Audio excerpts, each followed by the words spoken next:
Story 1. Caught my wife cheating in our bed. I forgave her once before, but this time I took the house and kids in the divorce. Then I got her fired and leaked her firm's files online. I've been lurking here for a long time, but to think that I'm actually here, writing my own story and looking for advice, is wild. I need help in my marriage, or maybe I should say, to end my marriage because things really aren't the way they used to be. And to be honest, I blame myself. There were points where I saw the reddest of red flags, and I didn't act appropriately. But don't worry, I'll explain everything, and I'll try to make it easy to follow, at least to the best of my ability. I apologize because I'm not a great writer. My wife is 41 years old, and her name is Grace, not her real name. I'm 43 years old, and I've been married to her for 15 years, and that marriage has given us 2 absolutely beautiful children. Our daughter is 13 and our son is 9. Whether we've been good spouses to one another is one thing, but I know that we have been good parents to our children, and I have personally always done my best to make sure that my kids are always happy. I have to tell you something that happened after the birth of our son, when he was just a few months old. My wife was going through a really tough time, and it seemed to be postpartum depression. So, I was doing absolutely everything that I could to take the load off of her. One day, she told me that she wanted to go out to just breathe, and I totally understood that she needed a complete break, at least for a day. So, I told her I had everything under control and let her take off for a day to herself. I mean, that's what a good husband would do when it was my kid too. Now, the problem came when she got back home. It was very clear that Grace was sad about something. Yes, she might have been going through a depression at that time, but she looked visibly down about something that night. And it all made sense when the children were sleeping, and she said that she wanted to talk to me about something. We both sat in the living room, and she started crying almost right away. I remember being very confused, but I assumed that the emotions had finally started to overflow. But then she spoke, and I remember the exact words she said. It's hard to forget things like this. I slept with somebody. The living room was dead quiet after she said that, and considering that we had just had a child, my wife was going through postpartum depression, and that bad news had been sprung on me late at night with no preparation, I remember being completely confused on how I was meant to react. Was I supposed to start shouting or flipping a table? I had never been an aggressive person, even in moments when it was warranted. The whole night was weird because it took me 10 minutes of us sitting there before I could break the silence. I asked her who it was. She also left a big pause before admitting it was just some random guy. I was tempted to ask exactly what they had done, but I didn't want to do that to my mental health. She volunteered more, saying she went to a bar and he hit on her and she got carried away, and then she let the sentence end in silence. We sat there for like another 10 minutes before I told her she should get some sleep. She went upstairs and I slept on the couch that night. That was actually the last time we actually spoke about it. I don't know why. I really can't explain why I didn't go back to the cheating after that point. I think I felt like everything was so happy with a new kid and what I felt was a model family, and maybe I made excuses for her because of her PPD. Was that the wrong thing to do? Should I have berated her like any other cheater would have been, regardless of what she was going through? I don't know, and I know a lot of you will judge me for sticking with her after that, but it's one of those situations you'll never know how to handle unless you're in it. I even gave her credit for coming out with it right away. It was a sign of remorse, so I just let the whole episode slide. We never spoke about it for nearly a decade after it happened, until this year. Some needed context is that I'm a busy guy. I have my own business, and after reading some books years ago, I became big on properly structuring my days for productivity. So, most of the time, except for rare cases, it's pretty easy to tell when I'll be at work, when I'll be eating lunch, when I'll be working out, and so on. It's a pretty great system for me, and ever since embarking on it a few years ago, I felt so much more productive. But I'm not here to advertise anything to you guys. The main point is that I have very predictable days, so if you're very close to me, you know exactly where I'll be and at what times, though again, except for on rare occasions. One day, not too long ago, it was a Tuesday, so I was supposed to be at work from 10 a.m. to 6 p.m. before hitting the gym and returning home. The day started out the way it was supposed to, and I went out by 10 a.m., and everything was going the way it always does. I think it was around 2:30 p.m., and that I got a call from one of my neighbors. His name is Steve. We were pretty friendly, but he rarely called me because most of our interactions were in person. I picked up the call and we exchanged the regular greetings and made a little of our usual small talk, but it seemed like he had something to say, so I asked him why he called. I might be very off. I mean, maybe I'm being paranoid on your behalf, but I've noticed a black Tacoma parked in your driveway. This might be the third time I've seen it over the last 2 months, but I only just saw the driver today, and it's a man. I do know. I'm not trying to say anything is going on because I like Grace as much as I like you, but I've seen this car around when you are, so I feel it's better to be safe than sorry. I'm sorry if I'm being a busybody and if you'll hate me because I'm essentially accusing your wife of some things, but I'd want you to do this for me if you saw the same, so you can hate me after, okay? When he finished talking, my heart was already beating pretty fast because it just zipped my memory right back to what had happened all those years ago. My wife wasn't an angel, I knew that, but I felt like it was truly a mistake she had made back then, and Steve could be very off with the situation. Could be a plumber or some other kind of handyman. I was trying to reassure myself, but I knew I would have to show up no matter what. I needed to have closure, so I told my workers that I'd be taking off for a bit. They were surprised because they know all about my routine, but they didn't ask any questions, and I got in my car and headed for home. If what Steve was saying was true, I couldn't announce my presence, so as I got to my neighborhood, I parked way down the street and decided to head to the house on foot. I got to my house in a few minutes, and I carefully unlocked the door and entered. The moment I stepped in, I was greeted by the scent of an unfamiliar perfume, and it was clearly masculine. I headed up the staircase, and halfway up it, I saw a loosened tie sitting on the upper landing, and when I got upstairs, 2 shoes tossed in front of the door. And then I could hear it. I could hear the bed creaking from inside the room, and I could hear their sounds. They thought they were alone, so the door was wide open, but they couldn't see me from where I was. And I remember standing there and really contemplating what I was going to do when I entered the bedroom. In fact, I remember thinking that I could walk back downstairs without either of them knowing that I was there. But I just kept thinking that this was our house. This was not the first time that my wife had cheated on me.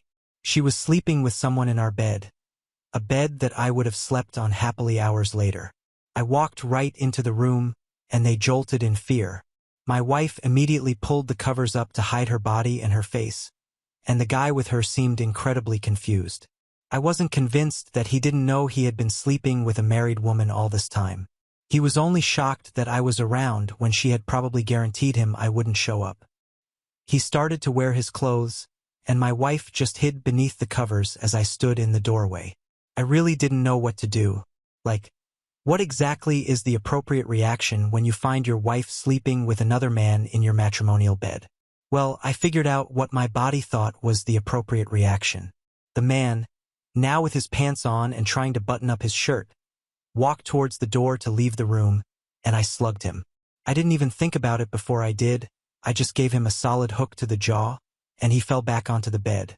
My wife yelled when she felt the impact. The guy rubbed his chin and touched his busted lip to look at the blood, and he stood up again. This time I let him pass, and I heard his car start up a minute later. I should have done more than just that, but 1, I could have killed him with the way I felt, and 2, I didn't want to waste all my energy on him when my wife was the one with the burden of faithfulness. I mean, I felt so goddamn stupid. I had really let this woman cheat on me twice, or at least twice, and this second guy was a recurring thing. I really should have cut her off when I had the chance. New baby or not. I ripped the covers off her so I could see her face and her naked body. At that moment, I was disgusted by everything about her. Someone was just in her. And I think that I didn't go this deep in thought the first time she cheated on me, because if I had, I know I never would have touched her again. But here I just saw a guy get off her. They were just going at it a few minutes ago. Look at me. I barked at her because she was still covering her face like a schoolgirl, and I think the aggression with which I said it made her instantly obey. Once she made eye contact with me, all I said was, "This is over. I want a divorce, and I'm going to make sure that you regret taking me for a fool." Then I walked out. I left my wife there, got into my car, and went back to work. I really don't know why I returned to work, but I think I needed something to get my mind off of things. By the time I was done at night, I just went to a hotel with a bottle of scotch and drank so I wouldn't have to think about anything. I've already reached out to a divorce lawyer, It was a no-brainer, and I've paid a retainer. I'm gonna fight tooth and nail to make sure I get custody of my children. But beyond that, I want to cause her pain, and I'm trying to figure out how. I honestly can't be taken for a fool like this, especially because I already made myself a fool by letting her cheating get away with things once before. I guess it's true that once a cheater, always a cheater. Anyway, I'd love to hear your thoughts and hopefully advice on the approach I can take next. Edit 1. I saw a lot of suggestions saying that I aim for the job, and that's a good suggestion, but I'm really unsure of what angle I can take to get her fired. That one might be a tough ask, but I'll think more on it. Just for context, she works in a law firm in case anyone has suggestions for me. Edit 2.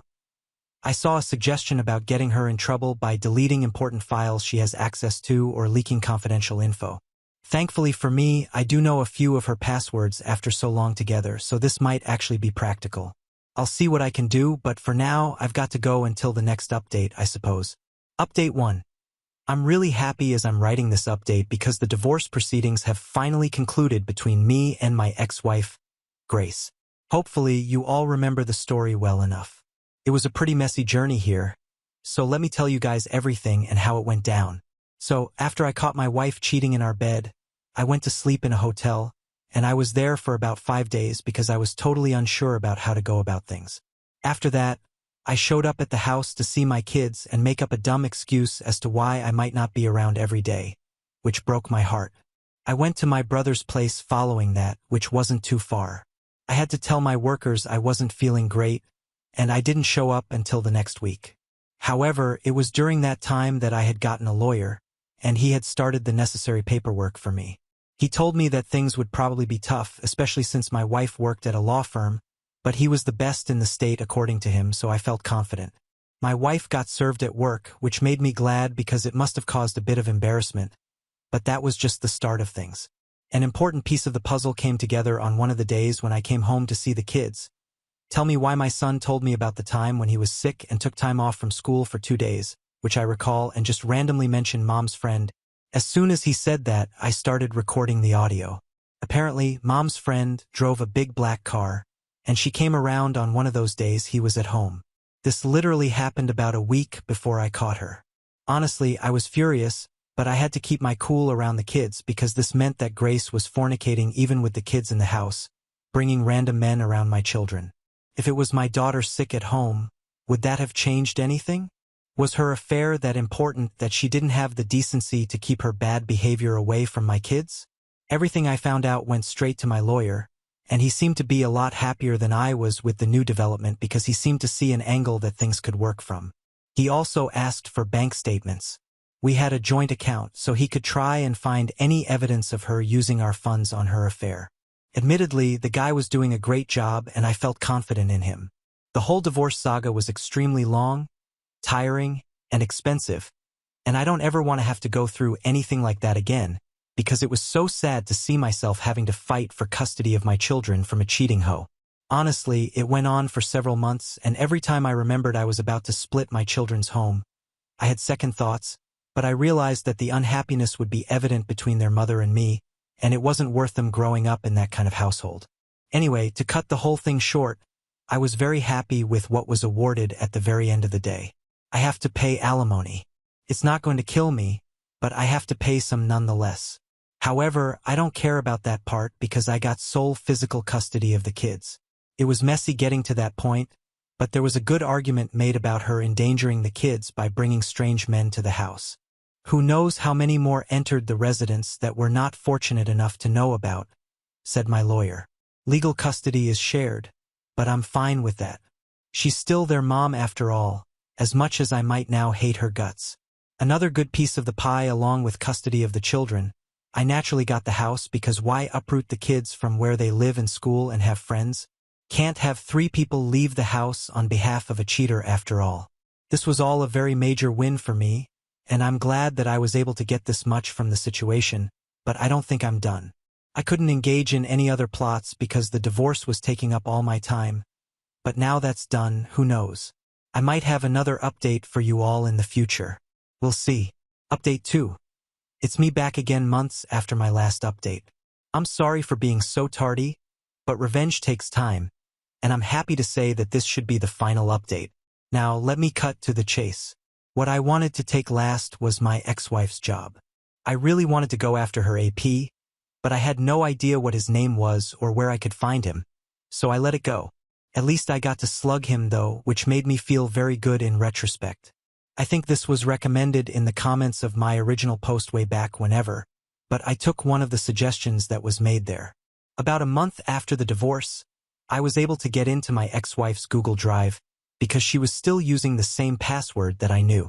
I did this at night with a VPN active since I already knew I was up to no good. I knew that I should have stopped with my win in the divorce, but there was something that just made me have to get back at her in full. Anyway, I spotted the files that she had been working on last, and I downloaded a bunch of them that seemed confidential. Then I deleted them. Yes, I do recognize that what I was doing was illegal, but honestly, I couldn't care less. Like I said, she works at a law firm, not the biggest one in the world or anything, but sizable for where we lived. I wasn't too scared of them, especially after they weren't much of a threat during the divorce. The files I took were all I needed, and I gave it about a week before I did anything with them. This is where things got fun. I had a friend in another country who knew all about the divorce and the cheating, and he was entirely on my side through the whole thing. We've been friends for a very long time, so I had him sign up for a new email account. I had sent him the confidential files through a separate platform, and all I told him to do was send those files to the law firm's email address with some cryptic message about how a certain Grace had left herself open, and those confidential files had been posted to the dark web. They hadn't, but it made the whole thing seem more nefarious. After this point, he told me he never got a reply from the law firm, and I wasn't surprised. In fact, I didn't hear much about the situation until Grace called me about 2 weeks after, asking whether she could get her alimony early. I asked why, and all she said was, "Just trouble at work. That's all you need to know." There was an edge to her voice that normally would have pissed me off, but in this case, my goodness, was it sweet to hear. It was only about a month after this that she ranted to me about how she had been let go because of some kind of security breach at work that wasn't her fault, and I had to mute the call to laugh at how everything worked out for me. At the end of the day, I got the kids, I got the house, and I got her job. Not that I needed it for anything but my own satisfaction. I hope I never get found out, and I probably won't because I doubt they'll deem it big enough to warrant an investigation. She was never a big shot at work. The moral of my story is that sometimes being the bigger person is not the most satisfying way for things to go. So, if you ever get the chance to get some sweet revenge, take it. It's not going to fix your ex-wife sleeping with someone else, but it'll certainly make you feel better than alcohol can. Now on to the next story. Story 2. Before we start, if you're enjoying this video so far, please consider liking and subscribing to the channel. Now let's continue. My sister-in-law wanted to celebrate her boyfriend's son's birthday at my baby shower and wanted me to pay for it, but it backfired on her. I'm a 30-year-old woman and I've been married to my husband, Eric, 31M, for 3 years now. We're expecting our first child, and I'm currently 5 months pregnant. We decided to have my baby shower earlier than usual because I didn't want to wait until the 7th or 8th month. I'm really excited about becoming a mother, but recent events have cast a shadow over what should be a joyous time. Before I get into the current situation, let me give you some bag on how Eric and I met. It's actually a pretty interesting story that involves trust from the very beginning. 4 years ago, I witnessed an incident where a girl was making false allegations against Eric's friend. I was at a local coffee shop when I overheard an argument between Eric's friend and this girl. She was accusing him of harassment, but I clearly saw that he hadn't done anything wrong. In fact, she was the one who had been bothering him, trying to get his attention despite his polite refusals. A few days later, Eric approached me at the same coffee shop. He introduced himself and explained that he was friends with the guy I had seen. He asked if I would be willing to testify about what I had witnessed. Without hesitation, I agreed because I knew his friend was innocent. I couldn't stand the thought of someone being falsely accused of such a serious allegation. That's how Eric and I first met. We exchanged numbers to stay in touch about the case, but we soon started talking about other things too. Our friendship grew quickly, and we found ourselves spending more and more time together. I remember one time we went hiking together, and Eric helped me overcome my fear of heights. We decided to tackle a trail that was known for its steep climb and beautiful views. As we started ascending, I felt my palms getting sweaty and my heart racing. Eric noticed my discomfort and gently took my hand. He was so patient and understanding, encouraging me every step of the way. When we finally reached the lookout point, the view was breathtaking. As I stood there with Eric's hand still in mine, I realized I was falling for him. Another memorable moment was when we went to a food festival together. Eric has some severe food allergies, and I was so impressed by how carefully he navigated the different booths, always asking about ingredients. I found myself wanting to protect him and make sure he was safe. At one point, a vendor assured us their dish was allergen-free, but I noticed some cross-contamination happening at their station. I spoke up immediately, potentially saving Eric from a dangerous reaction. The gratitude in his eyes at that moment made my heart melt. As we spent more time together, our relationship naturally progressed. We shared so many interests, from our love of old movies to our passion for volunteering at the local animal shelter. Every moment with Eric felt right, like we were two puzzle pieces that fit perfectly together. Eric proposed to me 6 months after we met during a picnic in the park where we had our first date. It wasn't an elaborate, over-the-top proposal, but it was perfect for us. He had packed all my favorite foods, including the cupcakes from the bakery where we had our first coffee together. As the sun was setting, he got down on one knee and asked me to spend the rest of my life with him. Of course, I said yes. Our wedding was beautiful, but it wasn't without its challenges. Eric's twin sister, Ashley, 31F, has never liked me. I'm not entirely sure why, but she's made it clear from the beginning that she doesn't approve of our relationship. At first, I thought it was just typical protective sister behavior, but as time went on, it became clear that her dislike ran deeper. Despite Ashley's feelings, Eric still chose to marry me. Ashley didn't want to attend the wedding, but she did for her brother's sake. I can still remember the cold look she gave me as I walked down the aisle. It was a stark contrast to the love and joy on Eric's face. Ashley has been in a relationship with John, 34M, a divorcee for about a year now. John has a son, Daniel, 7M, who's a really sweet kid. I actually get along well with John. He's a gentleman and seems to understand things better than Ashley does. He's always polite and considerate, often acting as a buffer between Ashley and me at family gatherings. Now here's where the current problem comes in. I was discussing preparations for my baby shower with Eric when Ashley called. She didn't ask. She demanded that we celebrate Daniel's 8th birthday during my baby shower. Apparently, Daniel's birthday is 3 days after my shower, and Ashley doesn't want to pay for a separate celebration. She said if she had to celebrate later, she'd have to make an equal contribution. So she wanted us to accommodate Daniel's birthday during my shower. Then she hung up without even waiting for my response. I was left staring at the phone in disbelief, trying to process what had just happened. I was shocked by her behavior and immediately told Eric about it. He was just as surprised and upset as I was. We both agreed that this was completely unreasonable. My baby shower is supposed to be about celebrating our upcoming child, not about saving Ashley money on her boyfriend's son's birthday party. Eric and I spent hours discussing how to handle this situation. We both felt torn. On one hand, we didn't want to cause more family drama, especially with a baby on the way. On the other hand, we felt that giving in to Ashley's demands would set a dangerous precedent. We considered several options. Maybe we could have a small celebration for Daniel at the end of the baby shower, but that felt like it would take away from both events. Perhaps we could offer to contribute to Daniel's birthday party if Ashley held it separately. But why should we have to pay for her to do the right thing? In the end, Eric and I have decided to talk to his parents about this.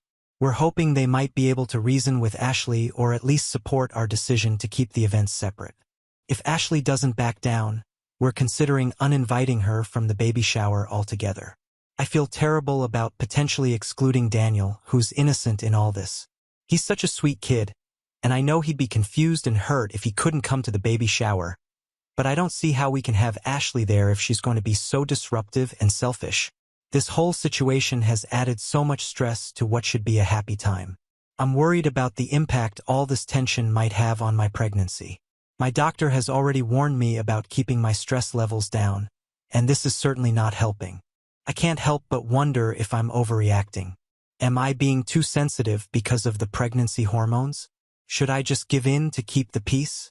But then I think about how this is just one in a long line of inconsiderate actions from Ashley, and I feel angry all over again. Eric has been incredibly supportive throughout all of this. He's made it clear that he's on my side and that he won't let his sister ruin this special time for us, but I know it's hard for him too. Despite everything, Ashley is still his twin sister, and I can see the pain in his eyes when he talks about possibly having to uninvite her.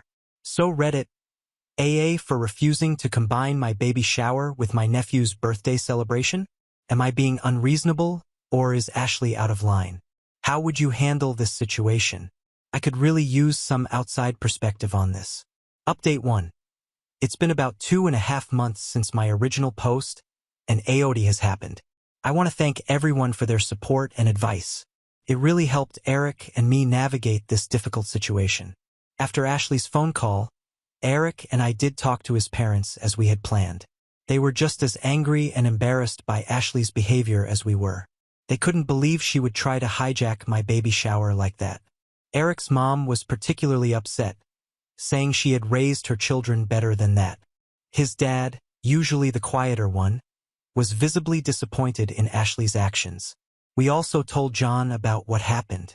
He was furious with Ashley, but interestingly, that wasn't what led to their breakup. After learning about Ashley's demand, JN had a heated argument with her. He told her that if she couldn't be fair to his son, she should reconsider their relationship. This made Ashley extremely angry, and she turned to alcohol to cope. One night, completely drunk, Ashley showed up at our apartment. It was late, around 11 p.m., and Eric and I were getting ready for bed when we heard aggressive knocking on our door. When Eric opened it, Ashley stumbled in, reeking of alcohol. She started yelling incoherently, her words slurred, but the anger in her voice clear. She began arguing with me, getting more and more aggressive. She accused me of stealing her brother, of ruining her family. I tried to calm her down, to reason with her, but she was too far gone. Things escalated quickly, and before I knew it, she had punched me in the face. The shock of it stunned me for a moment. Eric was furious and had to physically restrain her as she tried to lunge at me again. I wanted to call the police. Ashley had assaulted a pregnant woman, me, and I was scared for my baby's safety, but something held me back. Maybe it was the memory of the little Eric had told me about the sister he had grown up with and loved. Instead, I called John. When John arrived and saw what had happened, he was horrified. He took one look at my bruised face, at Ashley struggling against Eric's grip, and made a decision. He broke up with Ashley on the spot, telling her that he couldn't be with someone who would endanger a pregnant woman, let alone her own family. In the days that followed, Ashley's drinking got worse. She would call me when she was drunk, hurling abuse and insults. She blamed me for John leaving her, for ruining her life. Other times, she would call Eric and yell at him for being a coward who was afraid of his wife. It was a really difficult time for everyone. Eric was torn between his love for me and his concern for his sister. I could see the toll it was taking on him. He wasn't sleeping well, constantly worried about what Ashley might do next. We installed a security system in our apartment just in case she tried to break in. The situation came to a head one night when Ashley, completely intoxicated, got behind the wheel of her car. She ended up crashing into her parents' house because she couldn't control the vehicle. The sound of screeching tires and crashing metal woke the whole neighborhood. Eric's parents rushed out to find Ashley unconscious in the driver's seat. The front of their house a mess of broken bricks and shattered glass. Thankfully, no one was hurt, but it was the wake-up call her parents needed.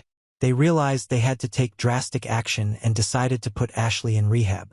It wasn't an easy decision, but they knew it was necessary. Ashley fought against it at first, but eventually, she agreed to go. Despite everything that had happened, I felt sad for Ashley. I could see that she was struggling and needed help. The Ashley that had done these terrible things wasn't the real Ashley.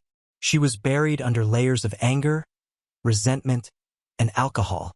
I even encouraged Joan to visit her in rehab, thinking that having support might help her recovery. To his credit, John agreed, saying he was open to reconciliation if Ashley genuinely tried to become a better person. He still cared for her despite everything that had happened, and he knew that Daniel missed her too. Over time, Ashley started to show signs of improvement.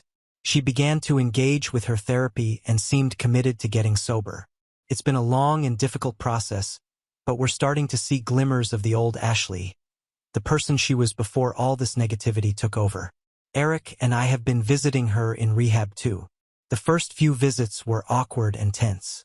Ashley couldn't look me in the eye, ashamed of what she had done, but slowly we've started to rebuild our relationship. She's apologized multiple times for her behavior, especially for hitting me. I can see the genuine remorse in her eyes. As for me, I'm now in the final stages of my pregnancy. My due date is approaching quickly, and the H-baby could arrive any day now. Despite all the drama with Ashley, Eric and I are more excited than ever to welcome our little one into the world. We ended up having a beautiful, drama-free baby shower. Ashley wasn't there, of course, but we did invite John and Daniel. It was a lovely day filled with love and support from our friends and family. Daniel was a bit confused about why his Aunt Ashley wasn't there, but John explained it in a way he could understand. Looking back, I'm glad we stood our ground about not combining the baby shower with Daniel's birthday. It would have been unfair to both Daniel and our unborn child to try to merge the two celebrations. We ended up attending Daniel's birthday party a few days after our baby shower. It was a small, intimate gathering, and Daniel seemed to have a great time. The whole experience has taught me a lot about family, forgiveness, and the importance of setting boundaries. It hasn't been easy, but I believe we're all coming out stronger on the other side. As we prepare for the birth of our baby, I'm hopeful that things with Ashley will continue to improve. Maybe, just maybe, by the time the baby arrives, we'll all be in a better place. Eric and I have already decided that we want Ashley to be a part of our child's life, but only if she can maintain her sobriety and continue to work on herself. The journey ahead won't be easy, but I'm optimistic. We've weathered this storm as a family, and I believe we can face whatever comes next. For now, though, my focus is on bringing our little one into the world safely. Everything else can wait. Update 2. It's been 3 months since my last update, and I'm happy to report that things have taken a turn for the better. I'm writing this update from Ashley and John's wedding reception, which is something I never thought I'd be able to say after my last update. Ashley continued to make progress in rehab. She committed herself fully to the program and worked hard on her sobriety. As she became more clear-headed, she started to realize the harm she had caused to her relationships, especially with Eric and me. About a month after my last update, I gave birth to a beautiful baby girl. We named her Lily, and she immediately became the center of our world. To our surprise, one of our first visitors in the hospital was Ashley. She came with John and Daniel, bearing flowers and a heartfelt apology. Ashley broke down in tears when she saw Lily. She apologized for everything: the baby shower incident, the drunk driving, the physical altercation, and all the hurtful words she had said. It was clear that she was genuinely remorseful and wanted to make amends. Over the next few weeks, Ashley continued to visit us. She was always sober, always respectful, and seemed to genuinely want to be a part of Lily's life. Slowly but surely, we started to rebuild our relationship. As Ashley continued to show improvement, her relationship with John also began to heal. They started dating again, taking things slow and putting Daniel's needs first. It was beautiful to see how Ashley's renewed focus on sobriety and personal growth positively impacted their family dynamic. Which brings us to today, Ashley and John's wedding. It's a small, intimate affair, but it's full of love and joy. Lily, now 3 months old, is here too, gurgling happily in her little flower girl dress. Looking around the reception, it's hard to believe how far we've all come. Eric and I are dancing with Lily in my arms. John and Ashley are sharing their first dance as a married couple, with Daniel beaming proudly at his dad and new stepmom. Our relationship with Ashley isn't perfect. We're still working through some things, and there's a lot of trust to rebuild, but we're in a much better place than we were 6 months ago. Ashley has been sober for 5 months now, and she's committed to staying that way. As I watch Ashley laugh with John and Daniel, I feel a sense of peace. Our family has been through a lot, but we've come out stronger on the other side. I'm grateful for the progress we've made and hopeful for what the future holds. Now on to the next story. Story 3. Welcome my wife's sister and her boyfriend into our home. Later, I found his underwear in our room and caught them in bed together on a hidden camera. My wife and I have been married for 12 years. We met in a grocery store after there was a huge rush to go in and buy the essentials before a hurricane. We were both scrounging around in the bread aisle, searching for anything we could purchase. We started talking and we really hit it off. 15 years later, we are married, and we have a beautiful family of our own. During our initial dating period, I realized that we came from completely different backgrounds in regard to our families. Mine was much more traditional, not necessarily in a good way. We weren't super close. I had a father who was not very involved because he thought that child rearing was a woman's job. Her family was everything I wished mine was like growing up. She had several brothers and sisters. Her parents were always involved in her life, and they all genuinely seemed to enjoy being around each other. I was welcomed into their family with open arms, and I had never been happier. My wife's involvement with her family was something I admired, and I hoped to be close to them as well. Her youngest sister was 8 years younger than her. She was probably one of the family members she was the least close with because of the age gap. So, when her sister reached out about needing a place to stay, my wife welcomed her. She thought it would be a good opportunity for them to spend time together and bond in ways that she had with her other siblings. Her sister was going through a tough time in her life. Her boyfriend, whom she had been with for years, had been injured at work and couldn't go back. He was receiving disability payments, but it was only a portion of his salary, and they were having trouble paying the bills. They were just going to stay with us until they knew what to do about moving into a new place and getting new jobs. Everything was great at first. I loved seeing my wife with her sister. I could tell that they were both happy to have the time together. I also really enjoyed spending time with her boyfriend. He was a lot younger than me, but we still had a lot in common. The trouble started when my sister-in-law found a job, and her boyfriend didn't. My wife was a stay-at-home mom. It was in the middle of the school year, so she was home alone with him for about 8 hours every day. Never in a million years did I think that they would be sleeping together during that time. The first thing I noticed that clued me into their relationship was finding a pair of boxers in my bedroom that didn't belong to me. I asked my wife about it, insinuating that there was only one other man in the house. She laughed it off and told me that it was probably something that she dropped on the floor when she was doing laundry. I wasn't entirely satisfied with that answer, but I didn't have anything else to prove that she was being unfaithful. A couple of weeks went by and nothing else happened. I was starting to think that I was overreacting when I saw the boxers, but then I smelled his cologne on my pillow. It's one of those things where you know that you're not wrong, but it's difficult to prove. I sleep on that pillow every night. I know what it smells like. When I told my wife that it smelled like another man, she thought that I was hallucinating. She assumed that I had been paranoid and was thinking of anything that would align with my story. My gut was telling me that something was wrong, so I needed to prove it. The next day, I installed a nanny cam in our bedroom to see if I could catch her in the act. Surprisingly, it didn't take long before I got the evidence that I needed. Just 2 days after the installation, when I checked the footage, I saw my wife in bed with her sister's boyfriend. Divorce was the only option for us after I saw that. I had no intention of trying to reconcile what we had before this. Honestly, I wanted to hurt her the way that she hurt me too. She was so happy to be getting closer to her sister, and I was going to ruin that. When I told her sister, I knew that it would ruin her relationship with her entire family, and I didn't care. She was ruining someone's life, and she needed to suffer the consequences of that. On top of doing that, her sister's boyfriend had been claiming disability after his work accident, but I highly suspected that it was fraud. I didn't say anything when I noticed it at first. I didn't think it was any of my business, and I liked the guy. However, he slept with my wife, so I thought it would be good to report him. I called the Social Security offices and reported him for suspected disability fraud, which they told me they would be promptly investigating. After that was done, I texted my sister-in-law and told her that we were all going out to dinner and to meet at a restaurant. While we were there and away from the others, I showed her the evidence that I had. I explained how I had been suspecting something for a while and that I needed to get the evidence for myself. She was hysterical when I showed her. She trusted her boyfriend with all of her heart, and she trusted her sister even more. When she calmed down, we both went back to my house, where I confronted my wife about what happened.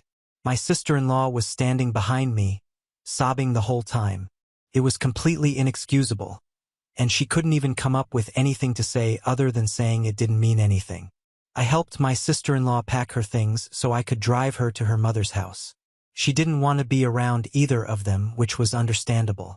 When I got back home, my wife was waiting for me. She was furious with me for some reason, claiming that I had no right to tell her sister about the affair that I caught. She also said that I had unlawfully gained the footage of their affair and demanded I turn it over to her.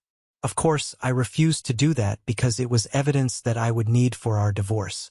When I told her that, she practically begged me to forgive her. She didn't want a divorce because that would mean that I wouldn't be there to support her anymore. I told her that I was going to be staying with my brother and that I would give her a week before she should be out of the house. It was all in my name, and she had no claim to it otherwise. On top of that, I told her that she needed to make sure her new boyfriend was out of the house too. I was afraid that if I had to see him, I might attack him. Several weeks went by, and my wife had moved out of the house to stay with her aunt. None of her family wanted anything to do with her after what she did. I figured they might take her back at some point, but they would need a lot of time, and their relationships would never be the same. The boyfriend ended up having to go back to work because the Social Security office deemed him fit to do so. I got a hateful voicemail from him complaining about how vile he thought I was for reporting him to the office. I just ignored it. My wife and I ended up getting divorced. The funny thing is, I think I am more involved with her family than she is. I didn't want to take my children away from that side of their family, so I stayed in the same neighborhood, just in a different house. They're all still very upset about what she did and are trying to find ways to move on. As for me, I don't know how to date anymore. Everyone is telling me that it's about time I start trying again. But I'm honestly afraid that something similar is going to happen. I don't want to put myself out there again, only to have somebody betray me like this. Now on to the next story. Story 4. Worked hard abroad for 13 years to support my family. Returned home to find wife cheating for years with my own mother's support. I don't know where to start. It's so terrible knowing that my wife doesn't want to live with me anymore. The worst part is she's not giving any reason for that. She doesn't want to move in with me and my mother is supporting her in this. Let me give a background to this. I'm 51M. I had to move out from my hometown 13 years ago for work purposes, leaving my wife Mona 48F and 2 children in Texas. Children are now 23 and 21. They both have moved to Houston and are living on their own. 13 to 14 years back, when the U.S. suffered a great recession due to the housing bubble, our business was one of those that went bankrupt overnight. My dad had passed away and I was running his construction business. Then everything went for a toss. I had the responsibility of my mother, 2 school-going kids, and my wife. It was just too much for me to manage in an unstable economy. After depleting all the savings and everything else, I had to make a tough decision of moving out. After trying out my luck in various Asian countries, I finally was able to set up my business in Dubai. It was a tough phase, but the drive to provide a good lifestyle to my family pushed me through all the difficulties. After leaving Texas, I wasn't home for more than a year until I was able to set foot on my new venture. After that, I used to visit home every 5 to 6 months or so. I wanted to bring my family here, but Mona and the children didn't want their school curriculum to be interrupted. Last year, my youngest daughter completed college and cracked a job at her sister's company. Before she was leaving home, I planned my vacation home to spend some time with her. During that visit, I asked to shift with me here now that both the children have moved out, but she denied, saying that my mom would be left alone. I suggested that Mom could also join us, but they both didn't like the idea of leaving their hometown. They didn't want to shift to a new country with such a different culture. They were right in their way. Middle Eastern culture is very different from ours, so I didn't insist further. During my last visit home, I told Mona that I was planning to wrap up things in Dubai and move back to Texas. I thought this to be exciting news for her, but it was not. Her reaction to this was far from happy. I asked her if she didn't want us to be living together. She said no. I'm happy just that you worked so hard to establish yourself there. So why do you want to leave everything and come back? She was right to the extent that shutting down things that took so much sacrifice to build was not easy and might not be a good decision. But the thing is, I've been living away for 13 years, and now that my major responsibility, children's education, was over, I wanted to move back to my hometown, my comfort space. I assured her that I would take care of our finances the way I've been doing. I was planning to set up something in Texas now that the country's economy has bounced back. She was still not convinced. That was a red flag for me, but I gave her the benefit of the doubt. The next morning my mom visited, and out of the blue she said I shouldn't be making this hasty decision of moving back. I hadn't told her or anyone else about my plan, so it was Mona who would have told her. I was shocked. Like, Mona pushing back on this could be considered as a red flag, but when my mom also expressed a similar concern, I actually went into self-doubt. I thought maybe I was making the wrong decision, so I dropped that idea. However, this was bothering me that my wife didn't want to live with me. The reason could be making sense, but I was heartbroken with the way Mona had become so emotionally distant from me. This feeling fogged into my head so much that after returning from home, I limited my calls and texts with her. I thought she would notice it and ask me about it, but she didn't care to ask if everything was fine. There were days when I didn't call her and she also didn't contact me. Days grew into weeks, and now our communication is only transactional. All these indicated one thing, that she no longer needed me. So last month I confronted her. I asked her if she didn't love me anymore. She brushed it off, saying I was just overthinking. She said she's just busy taking care of the house and my mom, who is grown, fragile with age. I didn't know what to reply. I mean, it's not usual that you find your wife bonding so well with their MIL and taking care of them. I was grateful to Mona for being so kind to my mom. My uneasiness is growing with each passing day.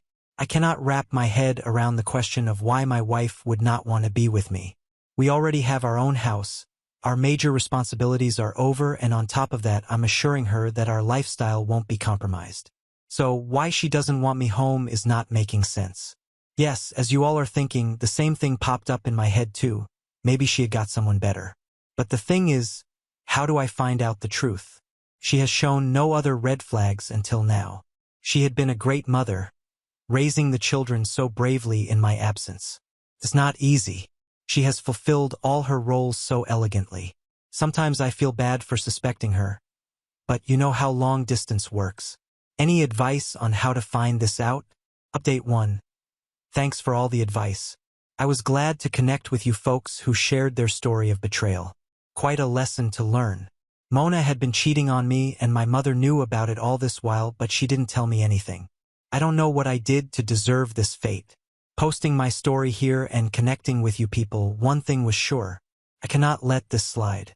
I planned a surprise trip home. I didn't tell anyone about it, not even my mom. As I was entering my house, I dreaded bumping into Mona with her AP, kind of funny, but after reading so many stories of cheating wives of deployed husbands, this was the one that came to my mind. Gladly, nothing of that sort happened. Mona was in the kitchen when I entered the house using the spare key. Yes, she was shocked to see me. I carried a bouquet with me to cover it up as a surprise. She was obviously surprised but also suspicious of my sudden appearance. She bombarded me with questions regarding my show-up. I told her that I had light work that month, so I decided to come home. She forced a smile and pretended to be happy, but it looked evidently fake. I spent the next few weeks digging out the truth. I did everything a psychopath in my situation would have done, not too proud of some of that, but yeah, I clearly had no choice. I sneaked into her phone, eavesdropped on her conversations, planted a GPS device on her car, and followed her around the town. All this rendered information in bits and pieces gave me a clear picture of what was happening in my absence back home. Came out that she had been seeing someone for the last 8 years. The day I arrived home, she was super guarded about her phone. Earlier, she used to clean all the evidence before I arrived. This time, she didn't get the opportunity. I tried snooping into her phone on the very first day, but didn't get a chance, and when I was finally able to access it, I found nothing. She might have cleaned it up at the very first chance. Her cheating came to light when I placed a GPS device inside her car and followed her along. Initially, I didn't suspect anything when I found her entering a hardware store, but as I was waiting outside for her to return, I saw that the owner had turned down the shutter and closed his shop. I felt so dizzy seeing that. After a couple of hours, I saw her leaving the shop and the owner opened the shutter after her car left the driveway. I wanted to go inside the shop to see the AP myself, but I stopped myself thinking that maybe the AP would recognize me and ruin my plan. I waited for her to visit next so that I could catch them in the ACT. She had a pattern of stepping outside in the afternoon. On some days she would visit my mom, sometimes with her friends or her parents. I mindlessly followed her everywhere waiting for her to meet AP. Finally yesterday she went to meet my mom. Usually, on those days I used to back off and didn't follow her further, and that's why it took me so long to catch her. But yesterday, I kept waiting there and found them leaving the house together. I didn't find it suspicious at all. I thought they were heading for shopping or something else. I didn't want to follow them, but something in me did that anyway. They stopped their car at that hardware store and my heart sank. AP came out and greeted them both. My mom and Mona both got out of the car. AP kissed Mona right in front of my mom. They spoke for a few minutes. Then AP hugged Mom and she sat inside the car and drove off. AP and Mona went inside his shop and he pulled down the shutter. I just couldn't believe my eyes. The betrayal from your wife was one thing, but betrayal from your own mother is something beyond imagination. The truth suffocated me to the extent that I had to walk down the pathway for a few minutes to regain my breath. After a while I went to the shop and knocked. It went unanswered. I knocked vigorously until AP opened the door. I asked him, "Where's Mona?" And he froze. I pushed him aside and barged inside the shop. Before he could react, the lights were off and I could hear a feeble voice from the storeroom. I raced inside to find my wife lying back, touching herself and moaning for AP. It was just for a fraction of a second before AP pounced on me and dragged me outside the storeroom while Mona shrieked at the top of her voice. The moment was so chaotic that it took me a while to understand the situation. I punched AP and freed myself. By then, Mona came out of the storehouse covering herself. I grabbed her neck and asked her how long. AP tried to come to her rescue, but Mona stopped him. She started crying and pleaded that we discuss this at home. I realized I might get into trouble for this scuffle, so I backed off, came outside and drove off. I went to my mom's house. I barged inside the house shouting, "You knew it! You knew it! You also betrayed me!" Mona had already called her because Mom didn't act surprised by my behavior. She just cried and held my hand asking me to calm down. I broke down. Mona also arrived by then. Seeing her face made me angrier. I asked them to tell me the truth. After a lot of nudging, Mona said, "It was very lonely when you left. It's not easy to live alone for 13 years. You were so busy with your work that you hardly had any time for me. Your calls were limited for a few minutes and it was more of a status check call regarding children and Mom." What about me? I asked her how long this had been going on. She said 7 to 8 years maybe. Holy cow. I was such an idiot working my ass for those years in an alien country so that my family could have a good life, and this was what they were doing. I asked her why didn't divorce me if there was so much disconnect between us. She broke down again and said, "I love you. I never wanted to separate from you. Spending time with AP was only to de-stress myself and kill my loneliness and nothing else. He doesn't mean anything in my life really. After fooling around for a decade with him, he doesn't mean anything to her." Wow. I looked at Mom and asked her how I had wronged her to deserve this betrayal from her.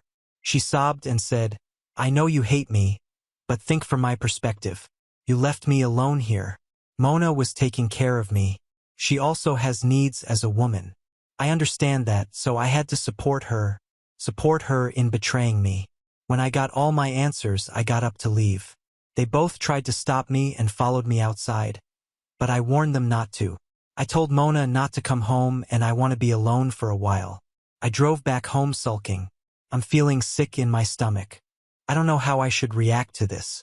Is this affair really my fault that I was wandering in a foreign country for my family's sake? Update 2.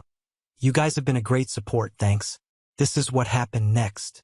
I spent the next few days immersed in my sorrows. Then I drove to Houston to meet my daughters. They were not kids. They deserved to know what their mom was up to when I was busy providing for them. I did this also to safeguard myself. My plan was to leave the country and Mona could use that against me to manipulate my daughters.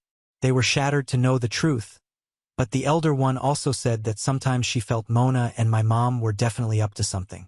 She also said that she suspected my mom to be seeing a widower who lived 2 blocks away. Anyways, that's not my problem. My dad had passed away decades ago, so she could do whatever she wanted. But she's supporting Mona and all this is a problem for me. The next day, I packed my stuff and came back. Mona and Mom had been calling me since then. I think they came home to find an empty house and that's when reality hit them. Yeah, I abandoned them. For the initial 1 month, the calls and texts were filled with sorries and pleadings and asking me to return home, but eventually they got concerned about the money. I had not blocked them deliberately. I wanted to see them getting anxious without money. I froze my bank accounts and credit card. They lost their marbles with that. It was obvious because neither of them had any source of income. Mom was on a state pension, but it wasn't enough to cover the lifestyle they have been leading. They are desperately trying all means to get a response from me, but I have ghosted them. Mom has resorted to emotional blackmail, saying that Dad would have been so heartbroken to see that I have left her alone in this old age. All their pleas are falling on deaf ears. They have betrayed me so badly.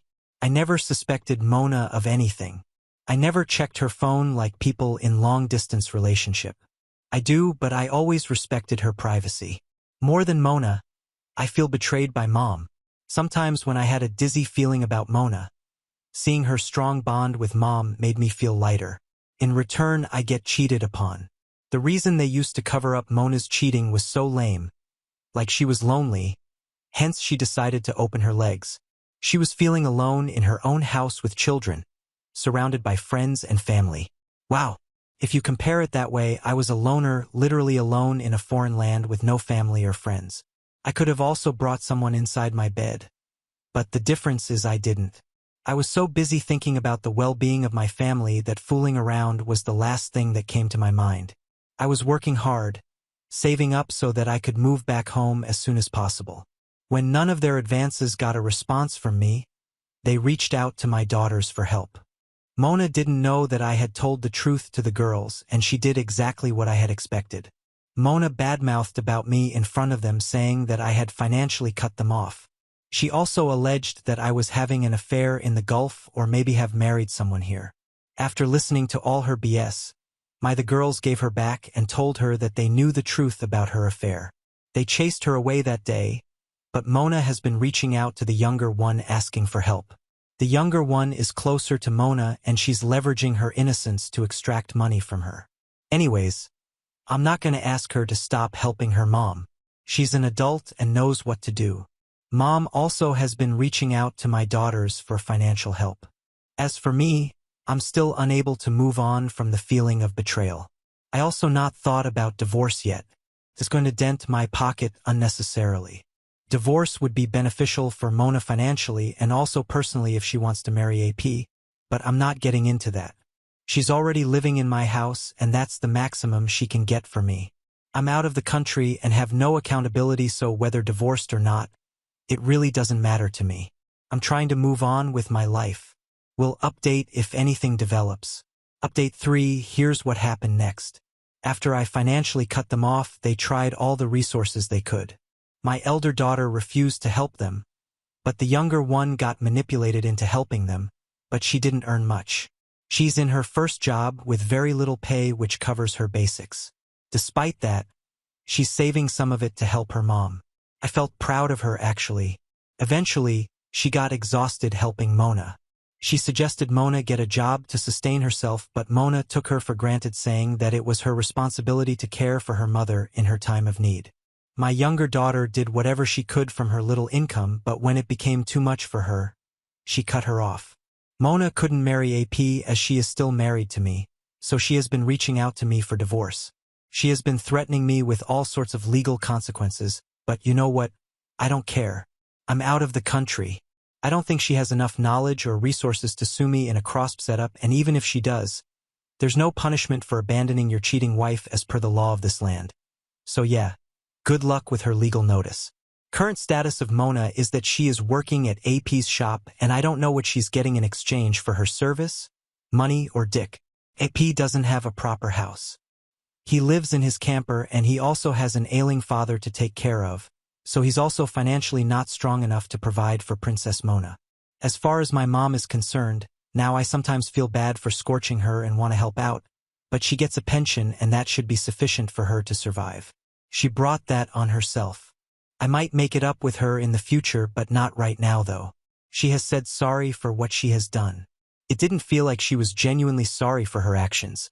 So I'll wait for the day when she genuinely repents her mistake or my anger subsides and my love for her overpowers my emotions.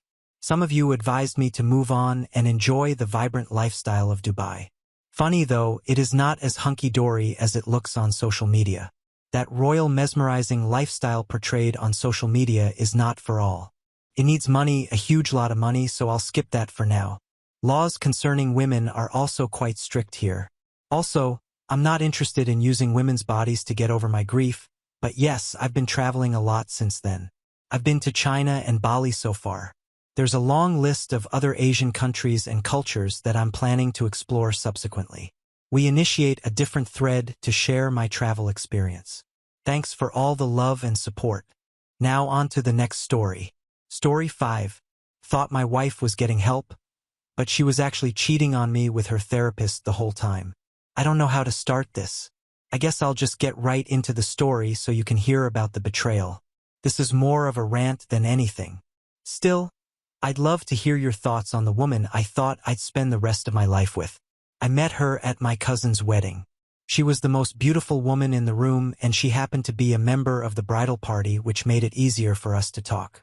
After a few drinks, I worked up the courage to talk to her.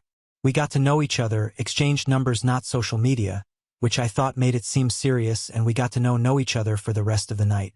After that, we fell head over heels for one another. It was like I couldn't get enough of her. She filled my thoughts every day and night, and we talked on the phone every single chance we got, mostly about nothing important. It was nice.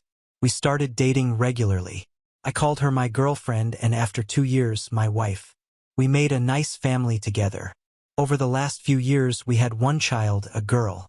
Neither of us was the same after our kid. But my wife suffered from postpartum depression.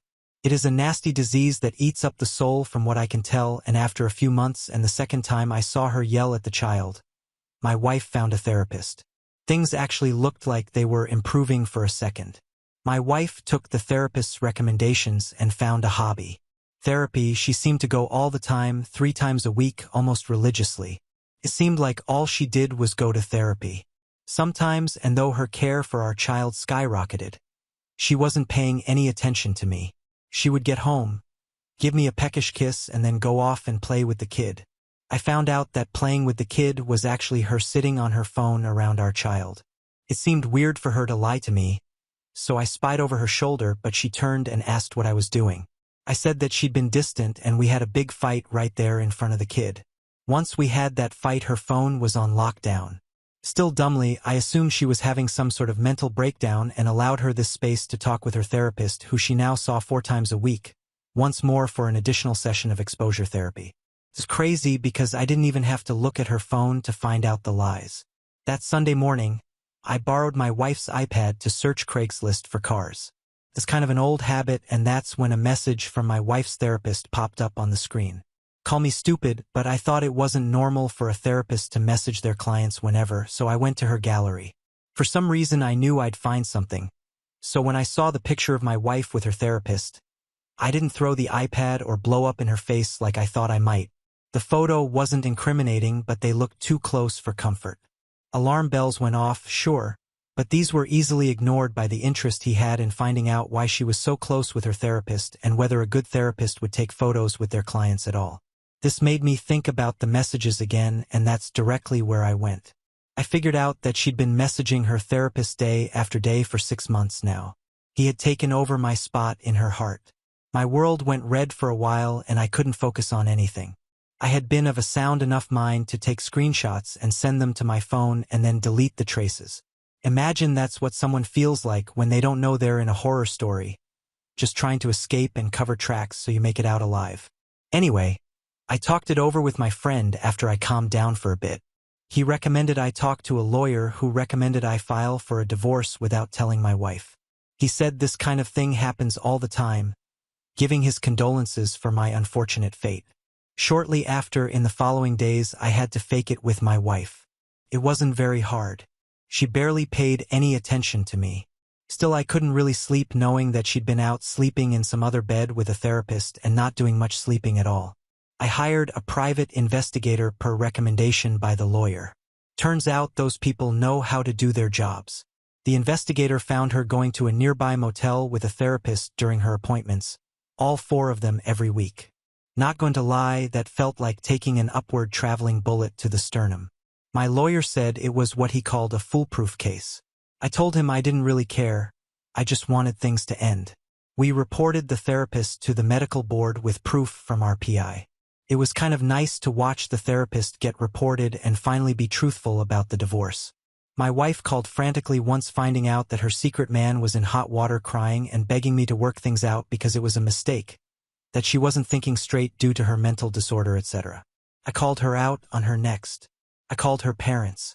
They were rational about the whole thing, scolding their daughter for cheating, and they immediately started from a whole state away to pick her up, right when I asked. In the meantime, I packed all of her remaining things into her duffel bags and put them on the porch, by which time she arrived home and started her waterworks. I simply shut the door in her face and wouldn't let her come in to talk. There was nothing left to talk about. When her parents arrived a while past midnight, they found her a mess from hours of crying, so I sent the divorce papers to make things official, and the rest is pretty much history. Court history, to be clear. I ended up suing for custody of the daughter as much as I could get, my house and no alimony. 9 months of fighting hard with a lawyer who truly believed in my case proved to be pretty effective. The thing is that now that I'm writing this, I guess that I've realized this all was supposed to happen. My ex-wife wasn't happy and neither was I. Now my daughter is adjusting well in our new city, and we aren't bogged down by the weight of arguments with my ex-wife. I really think that my life might look up from this point on. But then again, I don't want to be too sure. Now on to the next story. Story 6.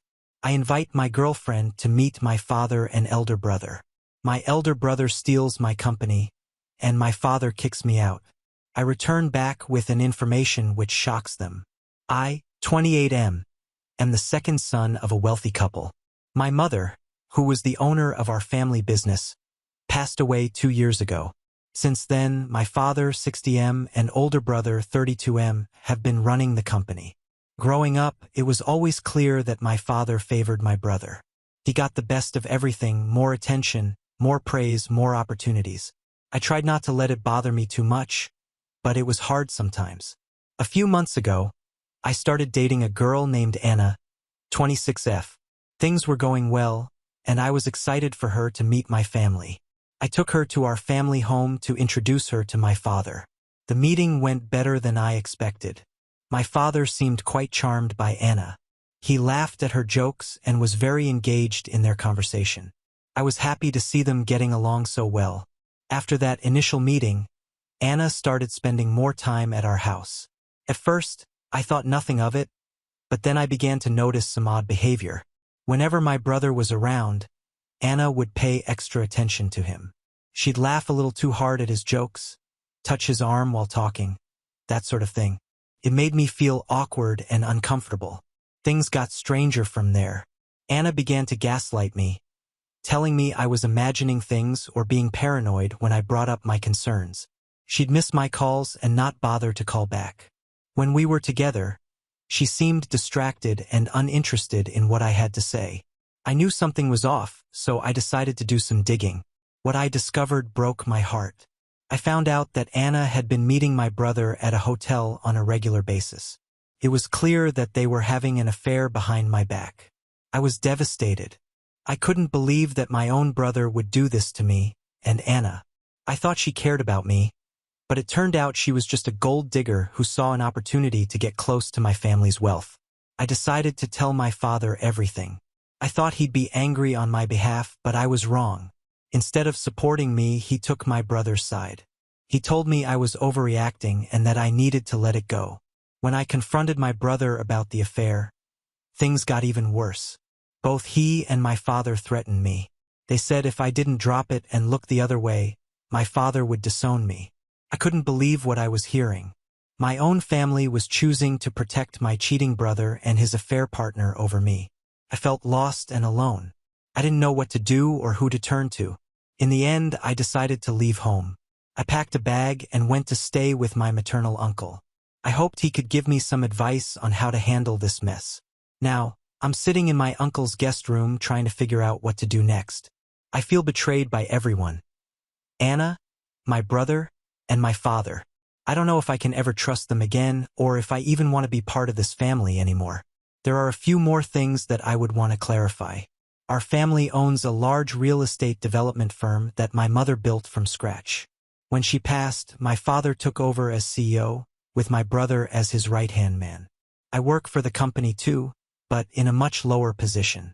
It's always been clear that my brother was being groomed to take over someday.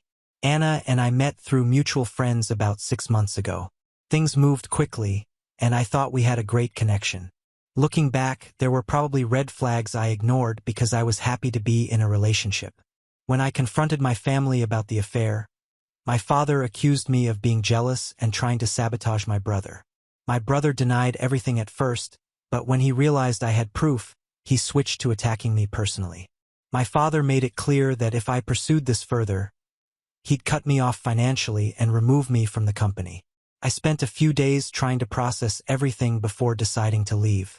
I couldn't stand being in that house anymore, feeling like I was going crazy for being upset about the affair. I'm hoping my uncle, who's always been supportive, can give me some perspective and help me figure out my next steps. Right now, I'm a mess of emotions. Angry, hurt, scared about my future. I've always worked for the family company and don't know what I'll do if I'm cut off. Part of me wants to cut ties with all of them and start fresh, but another part hopes we can work things out. I want my family to acknowledge that what happened was wrong and show some remorse. I want to feel valued and respected, not like a second-class member of my own family. I'm worried about what will happen if I go back home. Will they try to gaslight me, pressure me to forgive without any real change? I'm also concerned about my financial future and the emotional toll this has taken. Can I ever trust anyone again? I'm not sure what to do next. Should I hire a lawyer and fight for my share of the company? Walk away and start over somewhere new? I'm hoping my uncle can help me sort through these options. Update. First, I want to thank everyone for their support and advice on my original post. Your comments helped me realize I wasn't crazy for feeling betrayed and gave me the courage to stand up for myself. A lot has happened since then, and I wanted to share an update. After spending a few days at my uncle's house, I finally felt ready to talk to him about everything that had happened. I was nervous, but I knew I needed his advice. We sat down in his study, and I poured out the whole story. Anna's betrayal, my brother's affair, and my father's threats. My uncle listened patiently, his face growing more concerned with each detail. When I finished, he was quiet for a long moment. Then he said something that changed everything. There's something you need to know. Your mother made a will before she died. Your father and brother have been hiding it from you. I was stunned. What? Why would they do that? My uncle sighed. Because according to the will, you're the majority owner of the company. Your mother left you 65% of the shares. I couldn't believe what I was hearing. My mind was reeling. All this time, I'd been working in a low-level position, thinking I was lucky to have any part in the family business, and now I find out I actually own most of it. But how do you know this? I asked. Your mother told me about it before she died, my uncle explained. She was worried about how your father favored your brother and wanted to make sure you were protected. She asked me to keep an eye on things. But I never imagined your father would go this far. I felt a mix of emotions. Shock, anger, and a strange sense of relief. Suddenly, my father and brother's recent behavior made more sense. They weren't just protecting my brother's affair. They were trying to keep me in the dark about my inheritance. What should I do? I asked my uncle. He leaned forward, his expression serious. You need to fight for what's rightfully yours. Your mother wanted you to have this. Don't let them take it away. Over the next few days, my uncle helped me strategize. We reached out to a senior lawyer who had worked with my mother in the past. She was shocked to hear about the hidden will and agreed to help us immediately. We also contacted some of the board members who had been loyal to my mother. Many of them were surprised to learn about the will and were angry that it had been concealed. They promised to support me in asserting my rights. As we prepared our case, I realized something important. I no longer cared about Anna or her betrayal. The pain was still there, but it felt distant and unimportant compared to the larger battle I was facing. She had been a gold digger, yes, but she was just a symptom of the rot in my family. My father and brother were the real problem. The next few weeks were a whirlwind of legal meetings, document reviews, and strategy sessions. We uncovered evidence that my father and brother had deliberately concealed the will, going so far as to bribe the lawyer who had originally handled my mother's estate. When we finally confronted them with what we knew, their reactions were telling. My father turned pale and tried to bluster his way out of it, claiming he had only been doing what was best for the company. My brother, on the other hand, flew into a rage, accusing me of trying to steal his company. The legal battle was intense, but in the end, we won. The court recognized the validity of my mother's will and my right to 65% of the company shares. My father and brother were forced to step down from their positions pending a full investigation into their actions. I moved back into my mother's house, not the family home where my father lived, but a separate property she had owned. Being there, surrounded by her things, gave me strength. I could almost feel her presence supporting me. As the dust settled, I found myself in a position I never expected. Majority owner and de facto leader of a major real estate development firm. It was overwhelming at first. I had never been groomed for this role like my brother had, but I was determined to honor my mother's wishes and prove that her faith in me wasn't misplaced. I threw myself into learning everything I could about the business. I spent long hours poring over financial reports, meeting with department heads, and studying market trends. It was exhausting but also exhilarating. For the first time, I felt like I was truly part of something my mother had built. The board members who had supported me were invaluable during this transition. They guided me through the complexities of running a large corporation and helped me avoid the pitfalls that often trap new leaders. I made sure to listen to their advice while also trusting my own instincts. As for my family, things remain complicated. My father has reached out several times, trying to reconcile. He claims he only hid the will because he thought I wasn't ready for the responsibility. I'm not sure I believe him, and I'm certainly not ready to forgive him yet. We're civil when we have to interact for business reasons, but that's about it. My brother, on the other hand, has become openly hostile.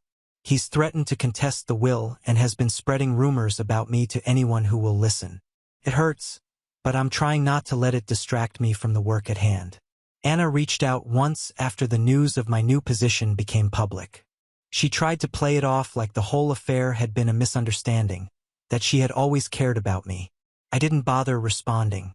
Whatever feelings I had for her are long gone, replaced by a determination to prove myself worthy of my mother's trust. These past few months have been a roller coaster of emotions and challenges. There are days when I feel overwhelmed by the responsibility, when I doubt whether I'm cut out for this role. But then I remember my mother, how hard she worked to build this company, and I find the strength to keep going. I'm not the same person I was when I wrote that first post. I've learned hard lessons about trust, family, and the lengths some people will go to for money and power, but I've also discovered a strength in myself that I never knew I had. Looking ahead, I have big plans for the company. I want to honor my mother's legacy while also putting my own stamp on things. We're exploring new markets, investing in sustainable development practices, and looking at ways to give back to the communities we build in. I've also started a scholarship program in my mother's name aimed at helping young people from underprivileged backgrounds get into real estate and business. It feels good to use my newfound position to make a positive difference. As for my personal life, I'm taking things slow. The betrayal by Anna and my family has made me cautious about trusting others, but I'm working on it with the help of a therapist. I'm focusing on building genuine friendships and relationships based on mutual respect, not wealth or status.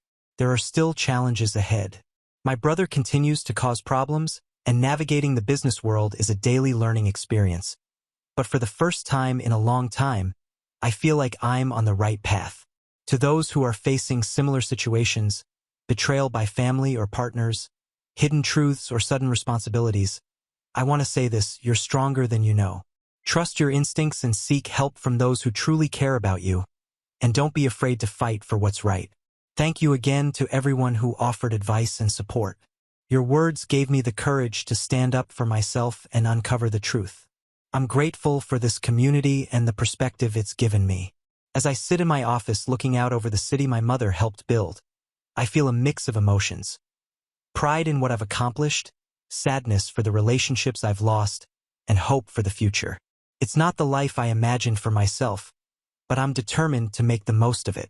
I know there will be more challenges ahead.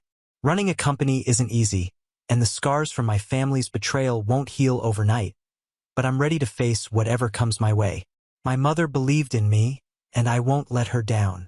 For those wondering about the legal consequences, my father and brother are currently under investigation for fraud and breach of fiduciary duty. It's a painful process but necessary to ensure the company's integrity going forward. I've made it clear that I'm willing to work with them if they take responsibility for their actions, but so far, they've shown little remorse. The company itself is doing well despite the turmoil at the top. Our employees have been remarkably resilient, and I'm grateful for their dedication. I've made it a priority to improve communication and transparency throughout the organization. No more hidden agendas or secret deals. On a personal note, I've reconnected with some old friends who reached out after hearing about everything that happened. It's been comforting to have people around who knew me before all this wealth and drama. They help keep me grounded and remind me of who I really am. As for Anna, I heard through mutual friends that she's moved on to another wealthy family in town. Part of me feels like I should warn them, but I've decided to stay out of it. I've got enough on my plate without getting involved in her schemes. Looking back at my original post, I barely recognized that version of myself. I was so unsure, so willing to let others dictate my worth. Now, I understand what my mother saw in me all along. The potential to lead, to make tough decisions, to stand up for what's right. Don't get me wrong, I still have moments of doubt. There are nights when I lie awake wondering if I'm doing the right thing or if I'm in over my head. But then I remember all I've overcome, and I find the strength to face another day. To anyone out there facing a similar situation, whether it's family drama, hidden truths, or unexpected responsibilities, remember this: you are capable of more than you know. Trust yourself, seek out those who truly support you, and don't be afraid to fight for what's yours. Thank you again, Reddit, for being there when I needed guidance. Your support made a real difference in my life, and I'm grateful for this community. Here's to facing the future with courage and integrity, no matter what it brings. Now on to the next story. Story 7. Married over 20 years before finding my wife's steamy messages and make-out sessions with another man. Me 52M, WW50F, together for 22 years, married 23 kids, 2 young adults, 1 7 years old. 5 years ago, the WW had a late-life epiphany. Seg was good and enjoyable. We went from 1 to 2 times a month to daily, and sometimes, if time and responsibilities allowed, twice in the same day. The activities included seductive pics sent to my phone or email, and cutesy stuff, hearts, and smileys reminiscent of our earlier days in the relationship before kids. Somewhere in this time, December/January 2018, talks about spicing up the bedroom by bringing another person in the mix. First red flag: it was a guy friend from our cohort that the WW suggested. Noted it hard with a simple reason of not my cup of tea to be bare in the same bed with another guy and my spouse. It got dropped then, but articles about poly and open relationships were being dropped on my inbox or links on the phone. I would read them and vary from non-committal to not interested. A week before Thanksgiving 2018, we're out on a date and the talk about including a third comes up. I ask if this hypothetical third has a name. It's a close friend with whom we spend a lot of time together, etc., and with whom the WW has spoken about this idea with already. pay for the drinks, get in the car, and proceed to flip my lid. 1. I never agreed to this. 2. For any such conversation I should have been present and not told after it was decided. 3. No. Literally, the holidays sucked for all, but it was one of the best weight loss programs for all adults in the house. Around February 2019, we get our crap together to talk it through. She's repentant and remorseful, admits poor judgment, and understands why I'm not okay about the deceit as well as the whole idea. She got it. Love-making life took a hit. We managed to find a new pace at least once a week, but the spark and lust were subdued. Earlier this year, apparent that I had a difficult relationship, passed unexpectedly. I was there for a planned 4 days, stayed for 45 in a funeral. My baggage started resurfacing, especially some of the treatments that I experienced of being the safe one, the second choice. As I'm starting to deal with this crap milkshake of the soul, WW starts to be withdrawn, always on electronics, limited conversation, and only about the basics. I'm at a place to deal with my loss and now this. Okay. I get on her machine after midnight when the house is all quiet, and there's nothing in recent email or on FB and on phone messages. There's activity but nothing that points to coded or otherwise hidden messages. I check the time frames of 2017 to 2018, bingo, I find sent emails to the friend from her with the same spicy pictures I was getting at the same time. FB Messenger for the same period is full of good mornings, smiley faces, hearts, and flirting between them. Video chats from 5 to 15 minutes. WW was starting a business and friend would stop by for coffee or lunch daily as he could at the time. He was there to help and advice. Flip of lid part 2, the idiot awakens. Got the 20k volts coursing through me all night. Could not sleep. Sit just paced around. 6 a.m. WW wakes and asks what's wrong. I open the laptop lid and show her the highlighted emails with her breast pics to the friend's email. No inbox, just sent files. I asked how would she react if she found out I had pictures of a bare woman on my machine and that they were of a time period covering at least 10 months prior to what I said was a silly mistake. I pointed out that she did lie. She did have at least an emotional affair with a now verified AP, and it was deliberate. Trust was lost. Any statement from her at this point would be suspect to its truth.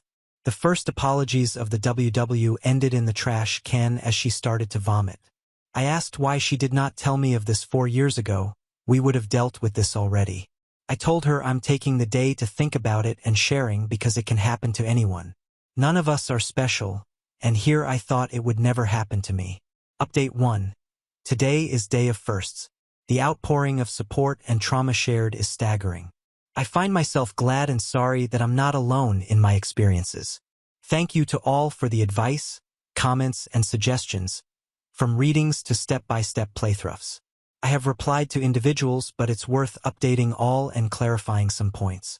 Before the update, she did have a miscarriage that was a bloody affair that we rushed to the ER for with her soaked in her own blood. It was verified as such by the trauma staff and OB at the hospital. It was early first trimester, no way to tell who the father was. This was early 2018. Got snipped shortly after. Seg life was still on the red-hot stage of things. I have heard from several of you that the DNA test route is a good idea. It's yet another truth that has been challenged. Today, a fair partner is single, has been divorced for at least as long as we were married. Racially, we're European stock. He's mostly African American and Native American. He's very well-spoken, charming, and educated. WS was engaged in minority community outreach and education for years, as was AP. WS's nascent business was with an actual storefront. Sure, there were spaces that two adults could be intimate in if Teresa will. Teresa away, AP runs his own consultancy and makes his own hours, flexible schedule, and a small business experience offered to help with the startup and was an advisor. Again, legitimate reasons to be there plus time. Business was started in the fall of 2015. Storefront opened in winter of 2016. Closed shop spring of 2019. Good idea, bad execution. In retrospect, WS had her mind and focus elsewhere. And yes, the more I reread this text, the more of a calamity this man was for us. After spending the day in disbelief, anger, and voltage running through me, I came home. My insides are playing death metal while outwardly I whistle easy listening tunes. WS is on the couch, collapsed and on herself. She tried to get up to greet me and I pointed my hands at her. She sits. I grab the chair as far from the couch as I can. I inform her that I'm with one foot out the door. I will decide which direction I move in the relationship based on what she does next. I tell her that since she's the mother of the kids and out of respect for our time together, I will endeavor to keep nastiness on my part to a minimum. I remind her it's more fair than she deserves, and it's because of my self-respect, not her actions. Because of her upbringing and the abandonment she experienced. I tell her not to be afraid of me disappearing. I tell her that if leave, she will be explicitly told. I also let her know that her presence in the house is at my discretion. At this point, she has luggage and can be told to leave if at any point she disrespects me or tries to lie. We discuss how to tell the kids. She wants to tell them it's the fight from 2018. I remind her how one of the teens stopped speaking to her and how she would be a pariah once again in-house. She starts crying, and I remind her she did this. I will talk to the kids with her there. She shook her head and cried in return.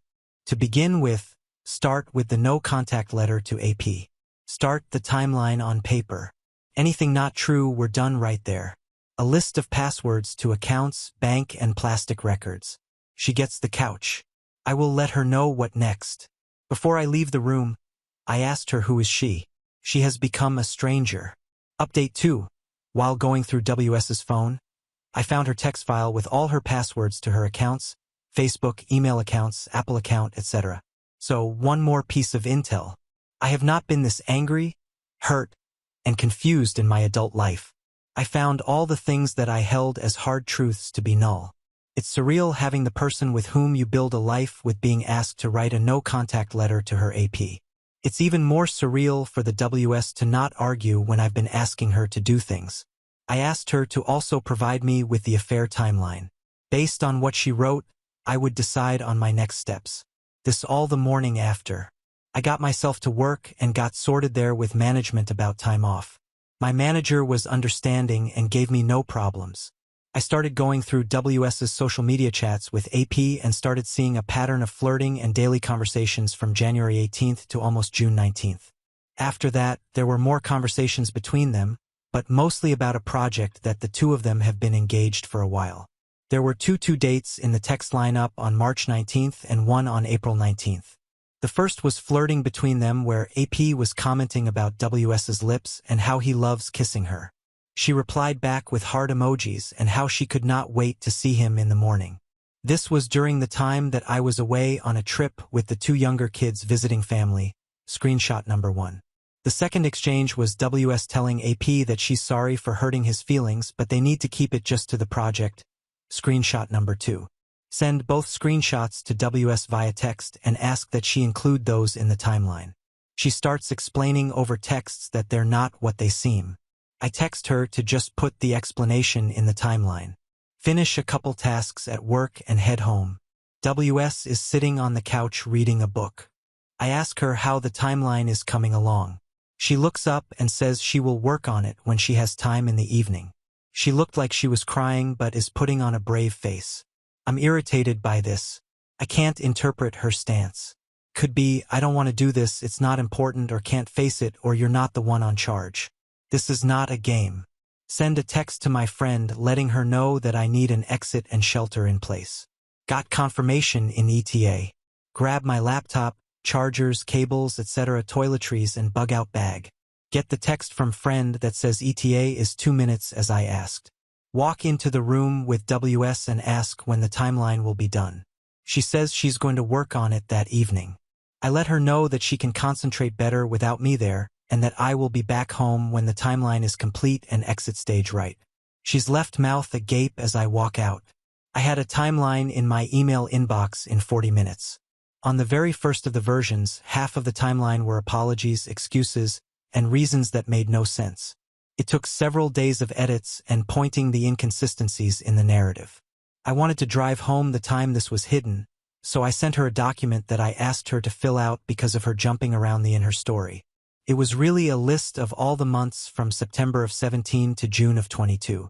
She started her timeline from September of 17 with the first set of spicy pics she sent me and continued on from there with focus after the blowout we had when she announced her desire to open the marriage up and have an affair with the AP.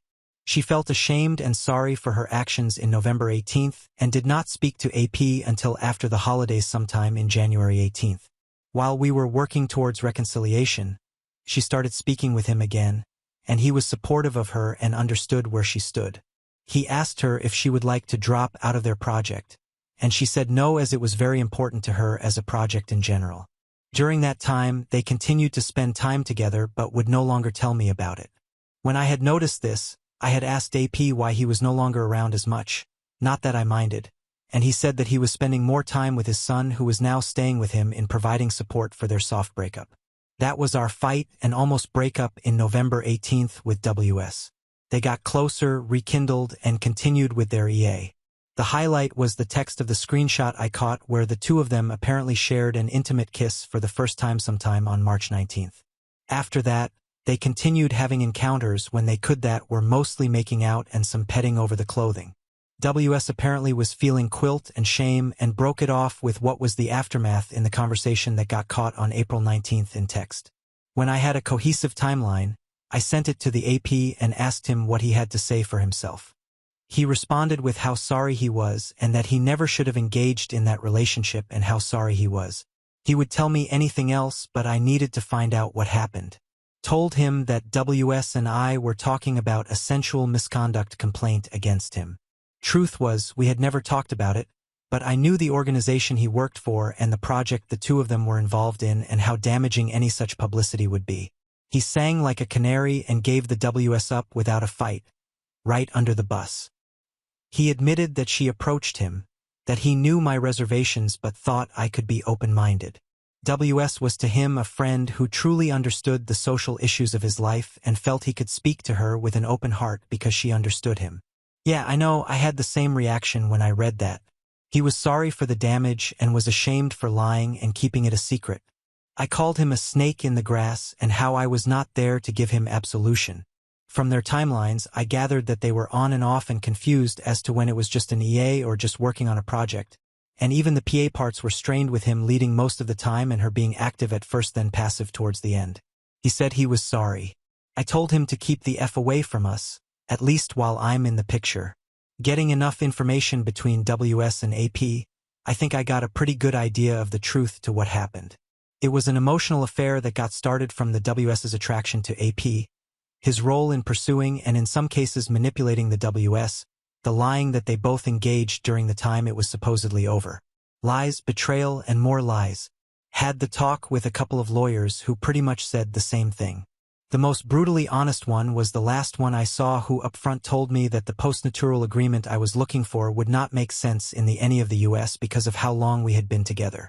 There would be no alimony but the support that I would have to be would be more than half my paycheck. To his recommendation, it was not the worst he had seen so he would rather we spend the money on counseling versus legal fees. Either way, if we were to divorce, the process would cost as much as the postnup so not a winner either. The night before my return home, got quite drunk with my friend at her house where 3 bottles of wine died for our sins and my body gently reminded me that I'm 52, not 25. She's one of my best friends, even though attractive as hell, never made a move as I was always involved. She's also good for the ego and took care of me emotionally and physically when I could not eat, nothing like a Valkyrie telling you to eat or else. During my time away from home, I kept in touch with the kids and offered to listen to anything they had to say. 7 years old was the hardest to speak with as they cannot understand but know something is wrong. The day before my return home visited over the house and had the conversation with the WS. I set what I expect on the table. 1. She's to get a job, enough living on my dime and saving the world, one social program at a time. There will be no reconciliation for a year. 2. During this time we're in counseling individual and couple so I can get answers as to why, also because no matter what, we're tied together because of the kids and need to deal with each other. 3. There will be no physical contact. Bought a bunk bed for the 7-year-old room so she can move in, and I get the bedroom. Meanwhile, I get the couch, which is fine. Because of all this, she has caused me to question what relationships are. Not sure if this relationship is I want or if WS is the right person for me anymore. I will date casually during this year if I choose.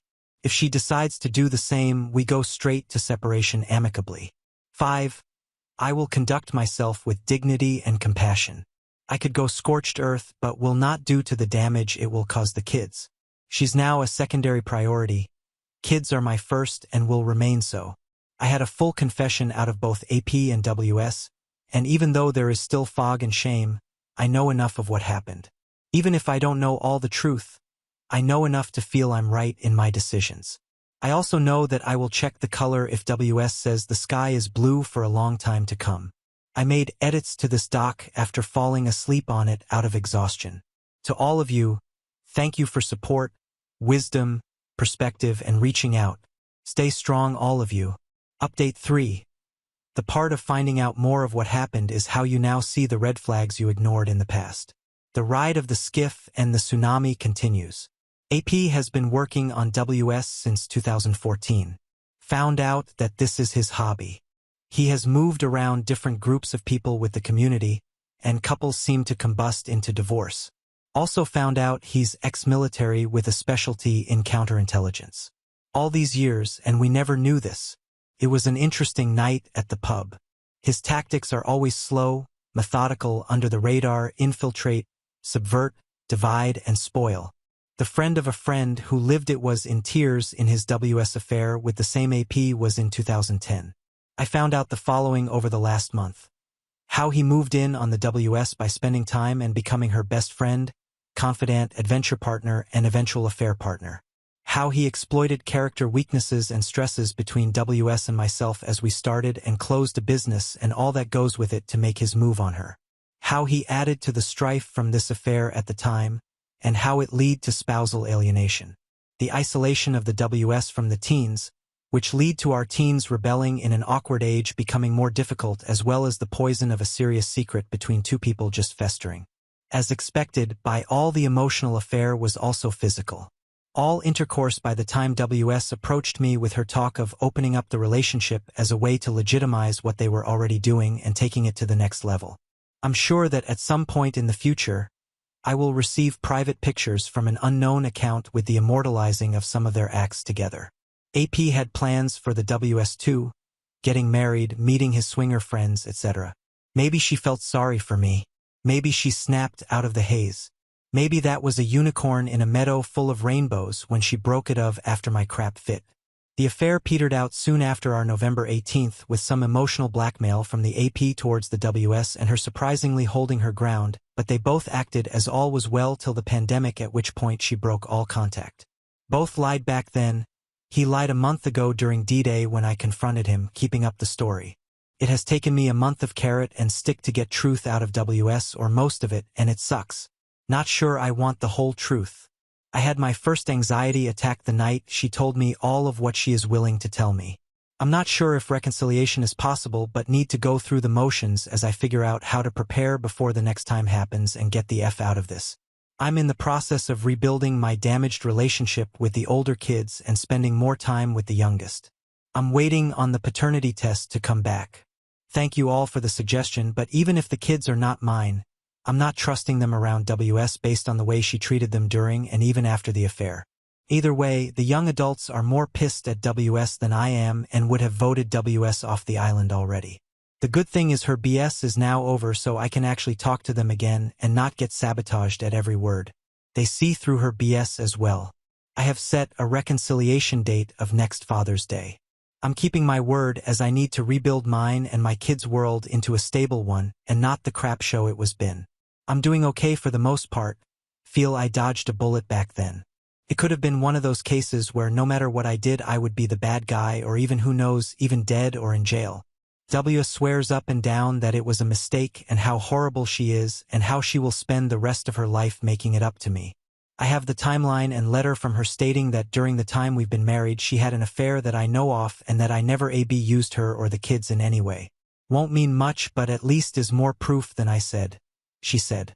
I have given sealed copies of the letter to my childhood friend, who has proven his trust over the years +1 with my legal docs. Once WS lands the job, we're getting a postnuptial. It sucked and will do so for a bit, but I now know why things were the way they were and that I need to work to get out of this tunnel to live my remaining years in peace and happiness. Cheers to all, and once again, thank you all for the support, advice, and wisdom you've shared. Update 4. It's been over 7 months since day. It's been a rough time with the expected up and downs. The problem with turbulence is that it turns you around and you need to work hard to stay true to a course. This is where methods such as Gray Rock or 180 help, or you can let it turn you where it may. End of the day, it's all about choices. I'm still reading the subreddit and still use it as a way to both validate or understand some aspect better. Occasionally, I find I'm dead wrong. It happens. I have understood each one of us to be different, and although the overall process seems to follow similar patterns, the process is not the same for all. Ironic, we're all unique in our common woes. My takeaways from the process so far have been that the cheating took away my agency, my right to make choices for myself. I did not agree to give up my agency to WS or to AP. Because of that, whatever relationship I had with WS is gone. Dead Christmas tree on the curb waiting for pickup. In my case, WS is full of genuine remorse and willing to put the work into a new relationship with me. That, or I have an Oscar-worthy performance in the house. There's also some truths that have come up since D-Day that changed the surprise of why this happened to how it happened when the right person able to exploit a situation came along. AP is a serial cheater. In our case, he targets married women in long-term relationships and exploits relationship weaknesses. This was verified right away. He was able to create the illusion that WS was engaged in a fun activity no worse than driving above the speed limit or having that extra donut in the office. WS was able to see after the fog lifted that what was offered by AP and what she had in our old relationship differed in quality, and decided to hide the affair and go through the motions of denial and distancing from the events. Had AP not been a predator or WS not aware enough of it, a different outcome, and talking about co-parenting and asset division and all the options and choices with that path and course of actions would be posted instead, a different bearing on the compass. Still an option though. WS made choices though, choices I disagreed with, choices that were hurtful and betrayed 2 decades of common life choices that negated me as a partner. There were also reasons that AP could exploit WS and her relationship with me and our marriage. We had grown complacent in our old relationship. We had a calcified communication process where neither of us would say what was wanted or needed to be said. We would rather avoid conflict than speak freely. Do we both believe that we cared for hell, loved each other as habit rather than actual engagement of feeling? WS's EA and eventual PA were an extreme case to find out all of this, though do not recommend. We knew that something was wrong for a long time between us. We were unsure of the normality or abnormality of what it was. Lost honest communication with each other created a chasm. I was just as responsible for this as WS, but my choices were different. Maybe I was lucky that the right or wrong person did not come my way with the right look and needs. It could be me here talking about being a wayward myself. So, here we are in a process of deciding if a new relationship is possible, not reconciling the old. I cannot go back to who I was in that relationship, nor do I want who WS was. We're talking again honestly, freely, and openly discussing difficult subjects. MC has helped with some communication patterns and ground rules. I see with personal demons in those dark corners of the mind. The questions asked by a dear friend were if WS were to somehow disappear from life, freak accident, black hole, alien abduction, how would I feel about her? I figured out for myself that I did not hate WS, hurt and upset, yes, but not hate. Still saw her as human with deep flaws, even that I had care and compassion for her. Second question, could I live with those flaws? My answer after a lot of thinking has been, I'm flawed. I cannot live with my own flaws and shortcomings. How am I expecting someone else to work on themselves when I need to work on me? So, even though legally still married, I find myself in a place of finding who I am, changing what I don't like or encouraging what I like within me. WS is also finally putting the work that has been needed for her to deal with trauma and PTSD from her past. She's also working on herself and is realizing that this is new. The old is gone and not going back to it. Everything is tentative. Any decisions are to go through discussion to stay or leave in the expectation as each party is to explain until the other party understands. There is no ownership or theft or subversion of agency. Lots of work to do, and final conversation is on Father's Day of 2023, a year from when I set my conditions. Thank you all who have been in touch with your support and comments. It has been a good boost when morale was low. We each have the strength to do what is needed, but we're all here to remind each other of that. The end goal is to find our happiness in the end, whatever that means for each of us. Now on to the next story. Story 8. I thought I was surprising my husband on his business trip. Instead, I discovered his secret family and decided to throw him an unforgettable birthday party. I, 33F, have been married to Kenneth, 35M, for 4 years. Our story began 8 years ago when I started working at his family's business, a well-established marketing firm in our city.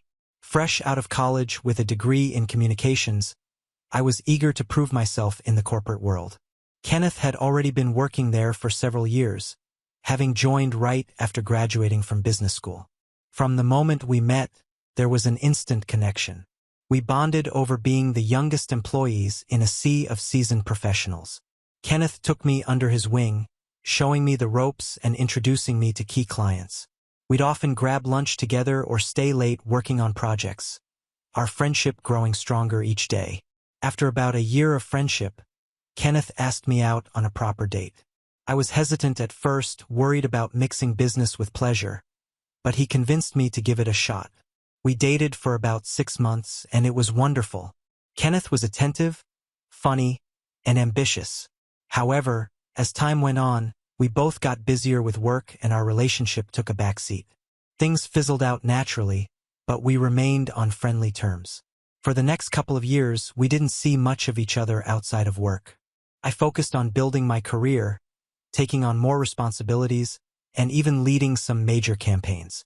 Kenneth continued to climb the ranks in the company, impressing everyone with his business acumen. Then, when we were both 29, we reconnected at a mutual friend's wedding. I remember the moment I saw him across the room. It was like no time had passed. We spent the entire reception catching up and laughing about old times. There was an undeniable spark between us, stronger than ever before. After the wedding, we started dating again, this time more seriously. We moved in together after a year, and everything felt right. Kenneth proposed on our 2-year anniversary during a picnic in the park where we had our first date. It wasn't a grand gesture, but it was perfect for us. I said yes without hesitation. We had a small, intimate wedding with just our closest friends and family. The first few years of marriage were blissful. We both worked hard at our careers. I had left Kenneth's family's company to start my own small marketing agency, while Kenneth continued to excel at his family's business. We traveled, spent time with friends, and enjoyed building our life together. Of course, we had our share of arguments and disagreements, but nothing major. I trusted Kenneth completely and thought we had an open, honest relationship. We talked about everything, from our hopes and dreams to our fears and insecurities, or so I thought. About 6 months ago, Kenneth told me he had to go on a week-long business trip for an important client meeting. I was disappointed because it was the week of his 35th birthday, and I had wanted to plan a special celebration, but I understood it was important for his career, so I didn't make a fuss about it. A few days before he was set to leave, I had what I thought was a brilliant idea. I would surprise him on his actual birthday by showing up at his hotel. I contacted his assistant, Sarah, to get the hotel details and have her book me a room. Sarah and I had always gotten along well, and she was excited to help with the surprise. The day of Kenneth's birthday arrived, and I flew to the city he was in. I got to the hotel around 2 p.m., figuring his meetings would be done for the day. As I approached his room, I heard voices inside, a woman and a young child. My stomach dropped, and I felt a chill run down my spine. With trembling hands, I quietly opened the door a crack and peeked in. The scene before me shattered my world. Kenneth was sitting on the bed with a little boy who looked about 4 or 5. A woman around my age was next to them. They were all laughing as Kenneth and the boy played on a tablet. The domesticity of the scene was like a knife to my heart. I felt like I'd been punched in the gut. Somehow, I had the presence of mind to quickly snap a picture with my phone before I left. My mind reeling, I rushed out of the hotel and back to the airport, barely registering my surroundings. Over the next few days, I did some digging. I couldn't just confront Kenneth without evidence. I needed to know the full extent of his betrayal. I accessed Kenneth's financial records through his assistant. I told her I needed them for tax purposes. What I discovered made me physically ill. There were regular, large payments going to an account in the city he frequently visited for business. Looking back over the years, I realized these payments coincided with his frequent trips. Everything became painfully clear. Kenneth had a secret family. He'd been lying to me our entire relationship. I was devastated and furious. The man I thought I knew, the man I had built my life with, was a complete stranger. As the initial shock wore off, my sadness turned to rage. I decided I wanted revenge. I planned a surprise birthday party for when Kenneth returned, inviting our friends, family, and some of his business associates. I even invited Mr. Thompson, a big potential client Kenneth had been trying to land for months. In a moment of vindictive inspiration, I had the photo I'd taken printed on the cake. When the day of the party arrived, I plastered on a fake smile and acted as if everything was normal. Kenneth was surprised by the gathering but seemed pleased. Then came time for the cake. When Kenneth saw the image, he looked like he was going to be sick. His face drained of color, and he started to stammer. Before he could say anything, I announced to everyone that Kenneth had been hiding a secret family from me for years.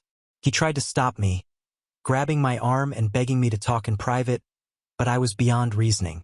I kept going, revealing the financial records I'd found and detailing his years of deception. The room was dead silent as I spoke, everyone staring in shock. Kenneth finally cracked under the weight of his exposed lies. He admitted everything. He'd been with this other woman, Melissa, before reconnecting with me. She got pregnant, but he didn't tell me because he was afraid I'd leave him. In a moment of cruel honesty, he said he regretted marrying me instead of her. His words were like a slap in the face, but I refused to let him see me cry. Instead, I threw the divorce papers I'd already had drawn up at him and left. Since then, I've been staying at a hotel, unable to bear the thought of returning to the home we shared. My phone has been blowing up with messages from friends and family. Most are saying I went too far with the public humiliation. Apparently, Kenneth lost the deal with Mr. Thompson because of my stunt. Some of our mutual friends are furious with me for ruining Kenneth's career prospects. My parents, who have always adored Kenneth, think I owe him an apology and should try to work things out. They say I could be sued for defamation and that I should have handled things privately. I don't see how that's possible when I only told the truth. I don't think I did anything wrong. If Kenneth didn't want to be humiliated, he shouldn't have lied and cheated for years. I'm sick of people defending him and trying to make me feel guilty. Why am I the bad guy for exposing his lies? So, Reddit AITA for exposing my husband's lies at his birthday party? Update 1. It's been about a month since my original post. First, I want to thank everyone for the overwhelmingly supportive comments. It's a relief to know that so many people agree that I was justified in exposing his lies. Your words have been a source of strength during this difficult time. I've made some tough decisions over the past few weeks. The biggest one is that I've decided to cut contact with anyone who keeps telling me I'm in the wrong here. I'm tired of being made to feel guilty when I'm the victim. It's been painful, but I've had to distance myself from several longtime friends who seem more concerned with Kenneth's feelings than mine. My parents finally came around and apologized for initially taking Kenneth's side. We had a long, emotional conversation where I explained in detail the extent of Kenneth's betrayal and how deeply it has affected me. They said they just felt bad seeing him so upset at the party, but now they understand that his feelings aren't my problem anymore. It's a relief to have their support, as I've always been close with them. I received Kenneth's response to the divorce papers through my lawyer. He's agreeing to an uncontested divorce, which is a huge relief. I don't want to drag this out any longer than necessary. My lawyer says we should be able to finalize everything within a few months. It's bittersweet. While I'm glad to be moving forward, it's still hard to accept that my marriage is over. A few of my now former friends are still defending Kenneth. One even had the nerve to say I should have kept things private for the sake of his career. I blocked her number immediately. It's been eye-opening to see who my real friends are through all of this. The ones who have stood by me, offering support and understanding, have become even closer. Kenneth's parents called me last week. They had the audacity to say I had no right to air our dirty laundry publicly. I hung up on them mid-sentence. Later, I found out that they knew about his secret family all along and helped him hide it from me. Their opinion means absolutely nothing to me now. I'm still staying at a hotel for now. I can't bear to be in our house, surrounded by reminders of our life together. Everything feels tainted by his lies. I'm looking at apartments and hope to find a new place soon. The thought of starting over is both terrifying and exhilarating. Work has been a good distraction. I've thrown myself into growing my business, working longer hours and taking on new clients. We just landed 2 big new accounts, which has been a nice boost to both my finances and my confidence.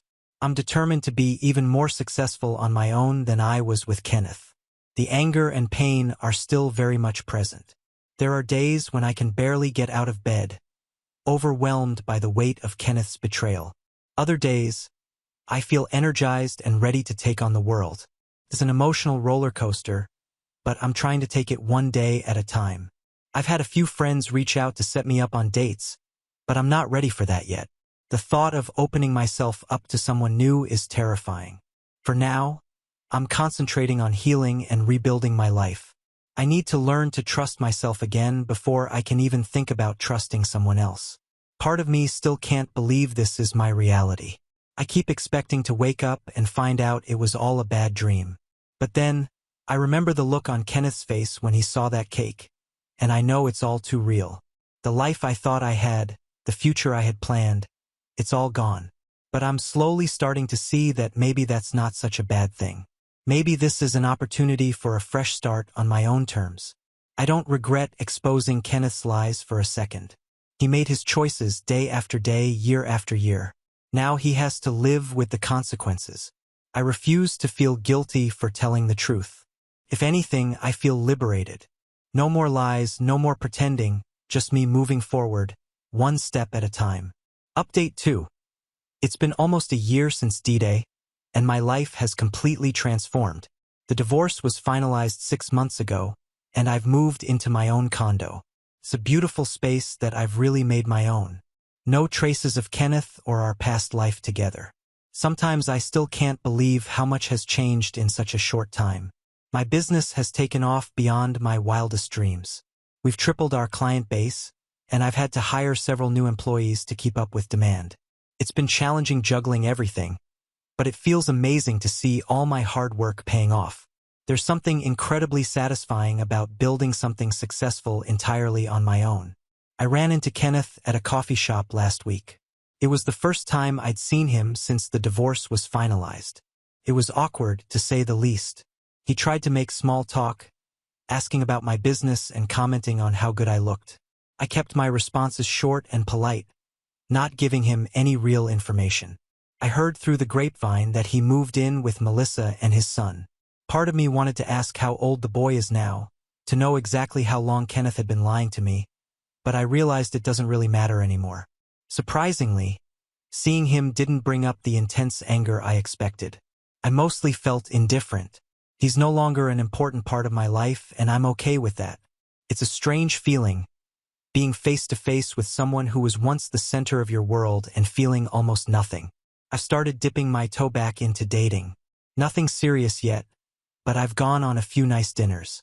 It's both exciting and terrifying to put myself out there again. I'm taking things very slowly, being upfront about my past and my trust issues. It's hard to open up, but I refuse to let Kenneth's betrayal keep me from potentially finding happiness with someone new. My relationship with my parents has improved significantly. They've been incredibly supportive over the past few months, helping me move and even investing in my business. I think they're trying to make up for initially siding with Kenneth. Whatever the reason, I'm grateful to have them in my corner. I've also formed closer bonds with the friends who stood by me through everything. We have a standing weekly dinner where we catch up and support each other. These connections have been crucial in helping me heal and move forward. There are still moments when the pain of Kenneth's betrayal hits me out of nowhere.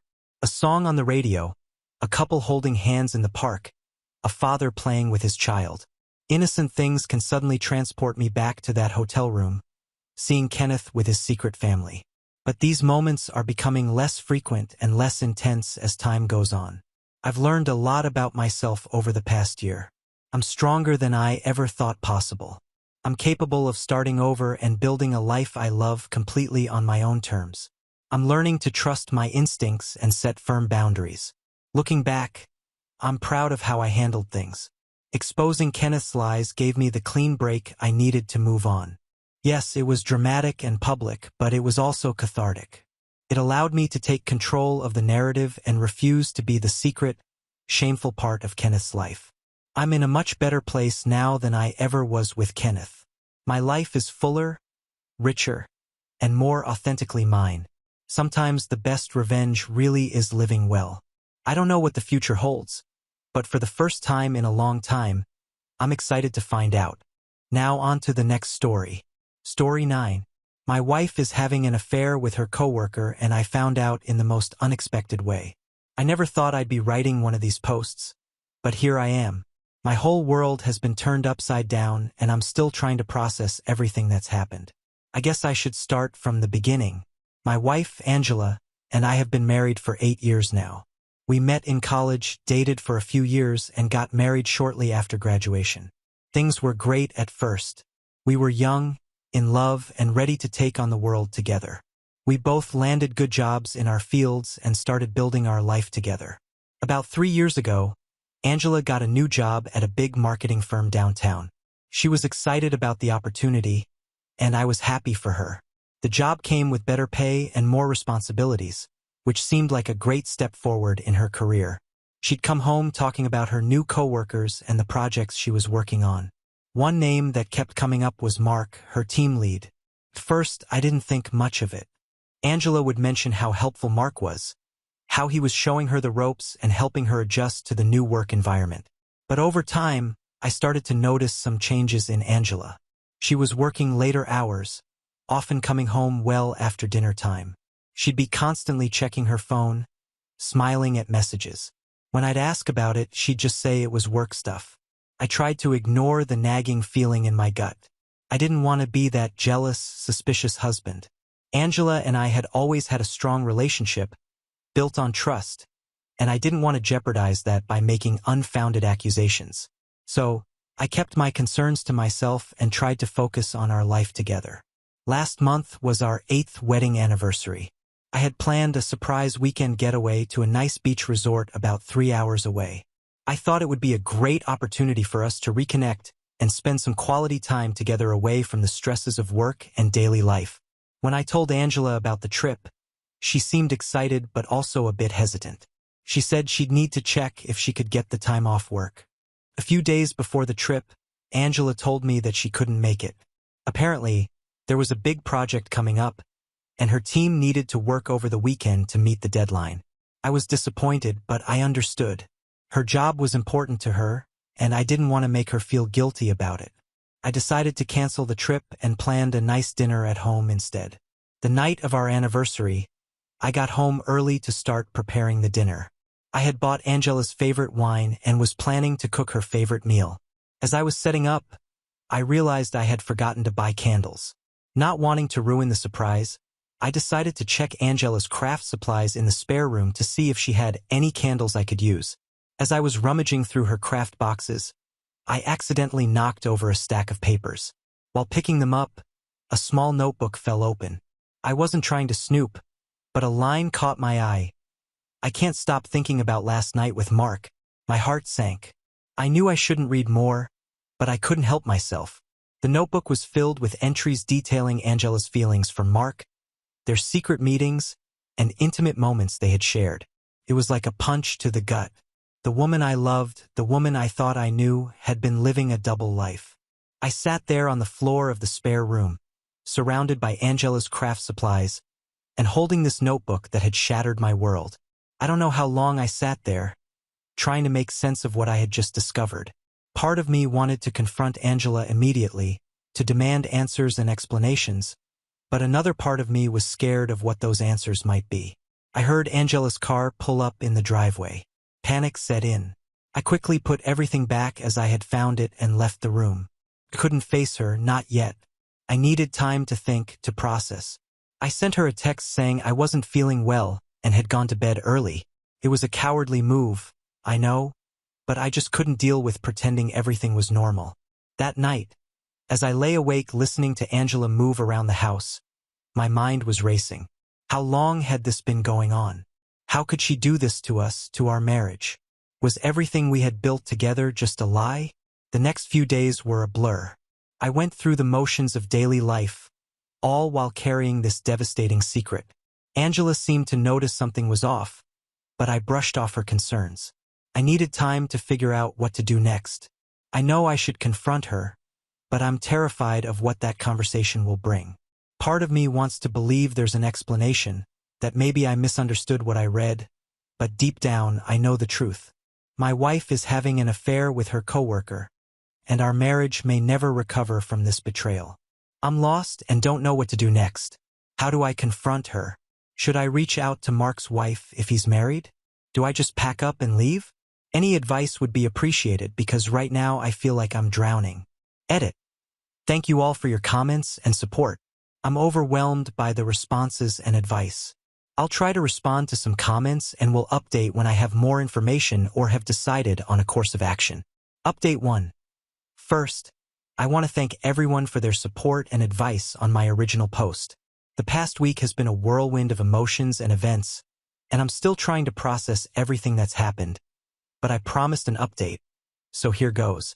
After reading all your comments, I realized I couldn't keep living in limbo. I needed answers, and I needed them now. So, the day after my post, I decided to confront Angela. I waited until she got home from work and asked her to sit down because we needed to talk. I started by asking her about her relationship with Mark. At first, she tried to play it off as just a work friendship, but I could see the panic in her eyes. That's when I told her about finding the notebook. The look on her face, I'll never forget it. It was like watching someone's world crumble in real time. Angela broke down crying, admitting to the affair. She said it had been going on for about 6 months. Apparently, it started after a late night at work when they were the only two left in the office. One thing led to another, and before they knew it, they were in a full-blown affair. I asked her why risk our marriage, our life together? She gave me the classic lines about feeling neglected, about how Mark understood her in ways I didn't. It was all I could do not to laugh bitterly. I thought back to all the times I had supported her career, all the late nights I had spent alone while she was working, only to find out she was with him. The conversation went on for hours. Angela begged for forgiveness, promised to end things with Mark, suggested couples counseling. But with every word she said, I felt myself growing colder. This wasn't the woman I married. This was a stranger wearing my wife's face. I told Angela I needed time to think. I packed a bag and went to stay with my brother for a few days. Being away from the house, from Angela, gave me some clarity. I realized I couldn't just forgive and forget. The trust was broken, and I wasn't sure it could ever be repaired. But I also knew I couldn't just walk away without some kind of, retribution, closure. That's when I remembered something Angela had mentioned offhandedly months ago. Their company had a strict policy against inter-office relationships, especially between superiors and subordinates. Mark, being Angela's team lead, definitely fell into that category. I started thinking about how I could prove their affair to the company. That's when I remembered Angela's habit of backing up her phone to our home computer. With a sinking feeling, I realized there might be evidence of their affair in those backups. When I got home, I checked the computer. Sure enough, there were hundreds of messages between Angela and Mark, many of them explicit. But what really caught my attention were several video files. With a mix of dread and morbid curiosity, I opened one. It was security camera footage from their office. The timestamp showed it was from after hours, and there were Angela and Mark in a very compromising position on Mark's desk. I felt sick watching it, but I also knew I had the evidence I needed. I copied all the relevant files onto a USB drive. Then I sent an anonymous email to their company's HR department. attaching some of the less explicit messages and mentioning the existence of video evidence. I made sure to emphasize the breach of company policy and the potential liability issues. The next day, all hell broke loose. Angela came home early in tears.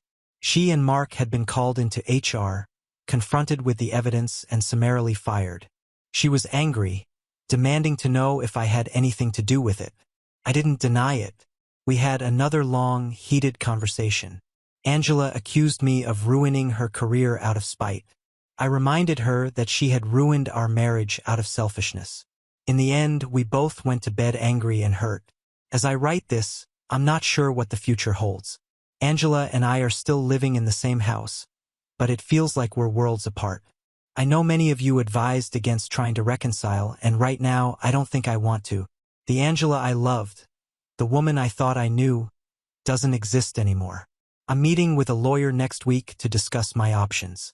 I don't know if I'm ready to file for divorce yet, but I want to be prepared. In the meantime, I'm focusing on taking care of myself. I've started hitting the gym again, reconnecting with friends I had neglected, and trying to rediscover who I am outside of this marriage. Thank you all again for your support. I'll update again when there are significant developments. Update 2. It's been about a month since my last update, and a lot has happened. I apologize for the delay in posting, but I needed some time to sort things out and get my head straight. After my last post, things with Angela went from bad to worse.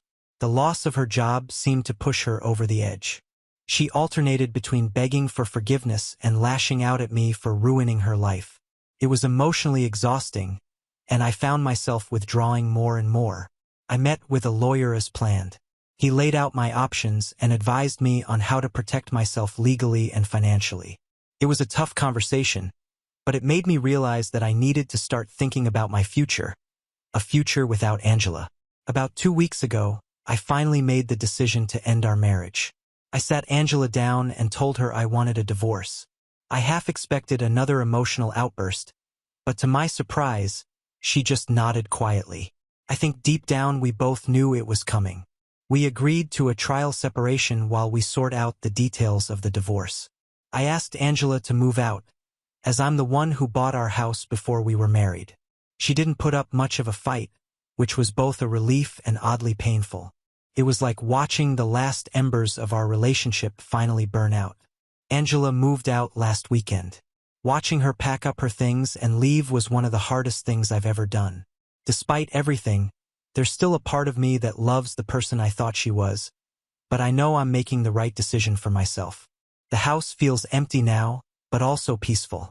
I'm slowly reclaiming the space, making it mine again. I've started redecorating, getting rid of things that remind me too much of Angela and our life together. It's a small step, but it feels like progress. I've also been focusing on rebuilding my support network.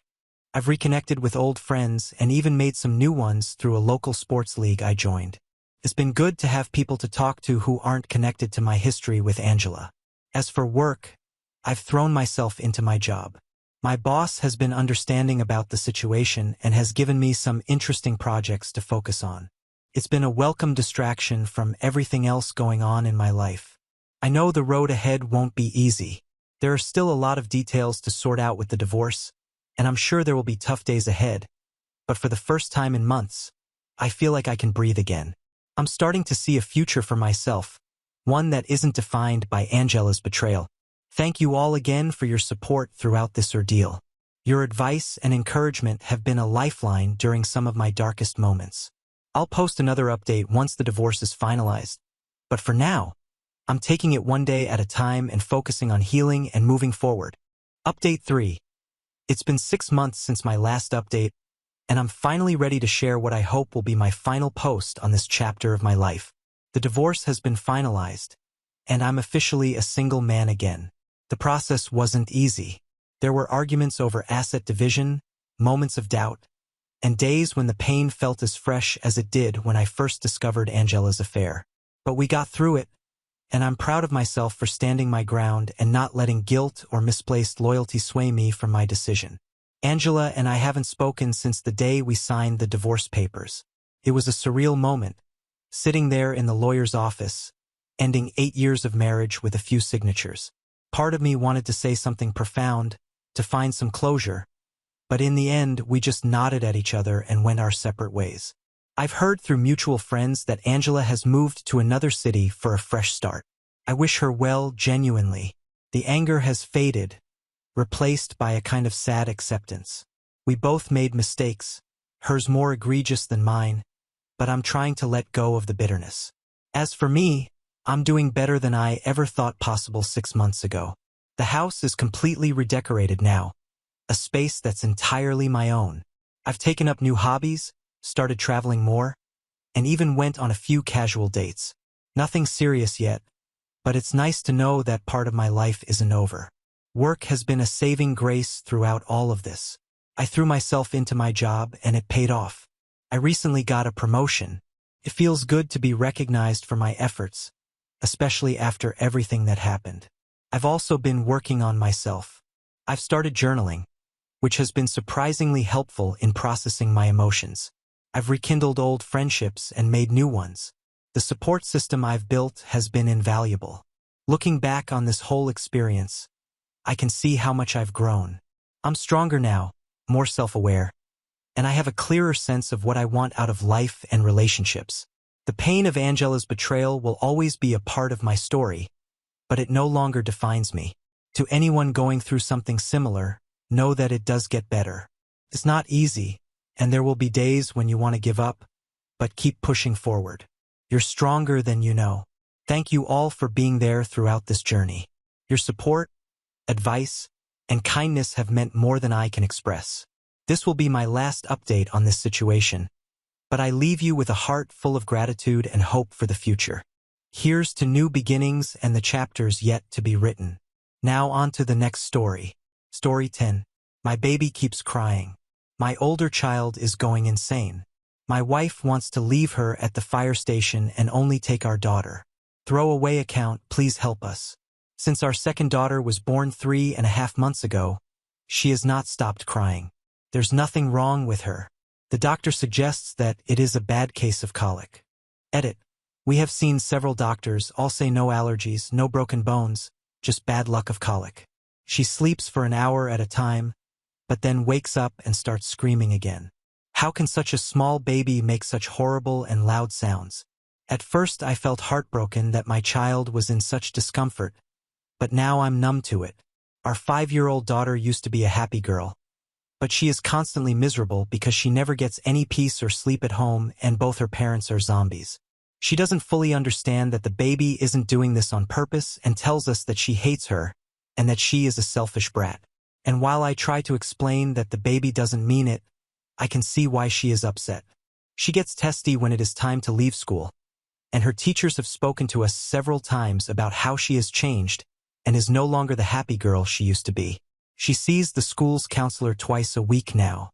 When she is in the house, she will either want to play outside at the bottom of the garden. She won't even call the baby by her name. She calls her the selfish brat. We have resorted to driving her half an hour to my brother's house so she can sleep there, and she gets dropped off to school in the morning with her cousins. She says she hates coming home and wants to live with her uncle and aunt until we fix the baby or give her away. Honestly, it is a terrible solution, but I take it because it means that every other night I get an hour of peace in the car and our daughter gets a good night's sleep. My wife is not suffering from depression. She just also hates. Edit. Hate is a strong word. I mean, she hates the situation, the baby, because she won't be quiet ever. First she felt guilty, now she just wants to give the baby up to care. We had the police called several times in the first few months because the neighbors thought we must be abusing the baby. They have since moved out at the end of their lease, and the property owner can't find a new tenant. That is how bad it is. The last time the police came, my wife outright said that if they suspected that we were abusing the child, then they should take her and put her in care. Our marriage is also falling apart because we are both sleep-deprived, on edge, tired, and eager to spend time away from the house just to get some quiet. She works from home and I work close by, but I am spending late nights in the office just to avoid the noise. Edit. I take the baby all weekend and am on night duty on Friday, but on Tuesdays and Thursdays I often go back to the office for an hour after dropping my daughter to my brother for an hour of quiet. My brother or his wife will occasionally come and babysit her while the three of us just get out of the house. But my wife mostly wants to sleep. My daughter hates that she gets no attention from either of us, and that is understandable. No sitter in the local area will babysit for us, and I can't blame them. The sitter who used to look after our oldest quit within a month of the baby being born because she couldn't take it. At the start, my wife even pestered the hospital because she was sure that our baby had been switched at birth because our first was such an angel. About 2 or 3 times a week she sits me down and tries to convince me that we should give the baby up for adoption, and tells me that she loves me, but if it comes to it, thinks that it is better if we separate and she will take our daughter and leave me with the baby. I cannot lie, I do not love the baby, nor does my wife. I wish I were deaf. Has anyone been through this? Please offer some advice. Edit. I am overwhelmed by the amount of support and thankful for all the suggestions. Thank you all so much, you're wonderful people. I can't keep up with replying to all the comments, but I'm reading them all. Update. Thank you for the immense support that was offered in the previous thread. I was encouraged to hear of so many parents who have gone through this and come out the other end, and my heart goes out to all of the other parents struggling with the same thing. I think the key thing to keep in mind is that none of us know 5-year-old kids who cry all day, so at some point this will stop. A lot of you were right, we got a prescription for Redine on a 4-week trial which we can pick up tomorrow. Apparently because of nice guidelines, they try not to prescribe the stuff too much to babies, but I cried in front of the doctor and this really is the last resort to solve the family problems. My wife is going to take a 2-week vacation to see her sister with our oldest daughter on Friday. Over the weekend the baby and I are going to stay at a friend's empty cottage to see if it is something wrong with the house. We also contacted the fire department about carbon monoxide and they said that they can send someone to check the house out. My boss is really understanding, his baby went through a similar thing, and I am taking 2 months for paternity leave so that my wife and daughter can move back into the house and I can stay with the baby at the cottage. One big bit of progress was that we managed to somewhat calm her down and get her to sleep a lot easier by following the suggestions in the thread and taking her in the bath. I took her in the bathtub with me and held her in the warm water. Someone suggested a colic baby white noise track, and I had the brain wave that maybe the sound of the water was what was calming her. The colic track made me wonder whether a heartbeat white noise would work, so in the bath I played a heartbeat and womb noises track quite loudly, and she was calm for about half an hour and then fell asleep. I suspect that some of the commenters were right in their idea that the noise of her own crying was hurting her, so we ordered some ear defenders for her too. When she wakes up in the night, we can usually soothe her within about 10 minutes back to sleep, but during the evening we ended up in the bathtub 3 times because it was making a difference. I'm blown away that it makes such a difference and I wish we had tried it sooner. I feel so guilty that we hadn't considered reflux earlier, we could have saved her so much discomfort. She has been crying literally her entire life. I feel like an awful parent, but hopefully we can make a difference. My question is, would it be harmful to her if I just had her in warm water for considerable periods of time throughout the day if it calms her? I'll gladly spend an hour at a time in the tub. Without causing controversy or getting on a soapbox, I got a few messages about vaccine injury. I really appreciate the concern and empathy, but I really don't think that this is anything to do with vaccines. Even in the hypothetical case that it is, I think a baby who cries for a year straight but is protected from deadly disease is still preferable to a baby who is calm but is at risk of disease or a risk to other children who can't be vaccinated. Update 2. First, I just want to thank everyone for the support that they showed in my previous thread, and also offer encouragement to the parents who said that they were going through similar things. I was so touched by the outpouring of support and offers of help. So it seems like it was a combination of reflux and discomfort at the sound of her own crying. Very loud white noise, being in the water, and reflux medicine all helped her. I am still staying with her at my friend's place, and my daughter and wife are at home. The plan is that we will live apart until the end of August, though I am a bit worried that my wife doesn't seem to want to bond with the baby. That is a hurdle for another day. Edit and answers to most asked comments. My wife just wants to give the baby up. Full stop. I have tried to encourage her to go for therapy, but after a lot of frank conversations she isn't depressed, just fed up. She is rational about the situation and just doesn't want the baby. She wants our family back to the way it was before. She was so excited during the pregnancy, so has taken the disappointment quite well.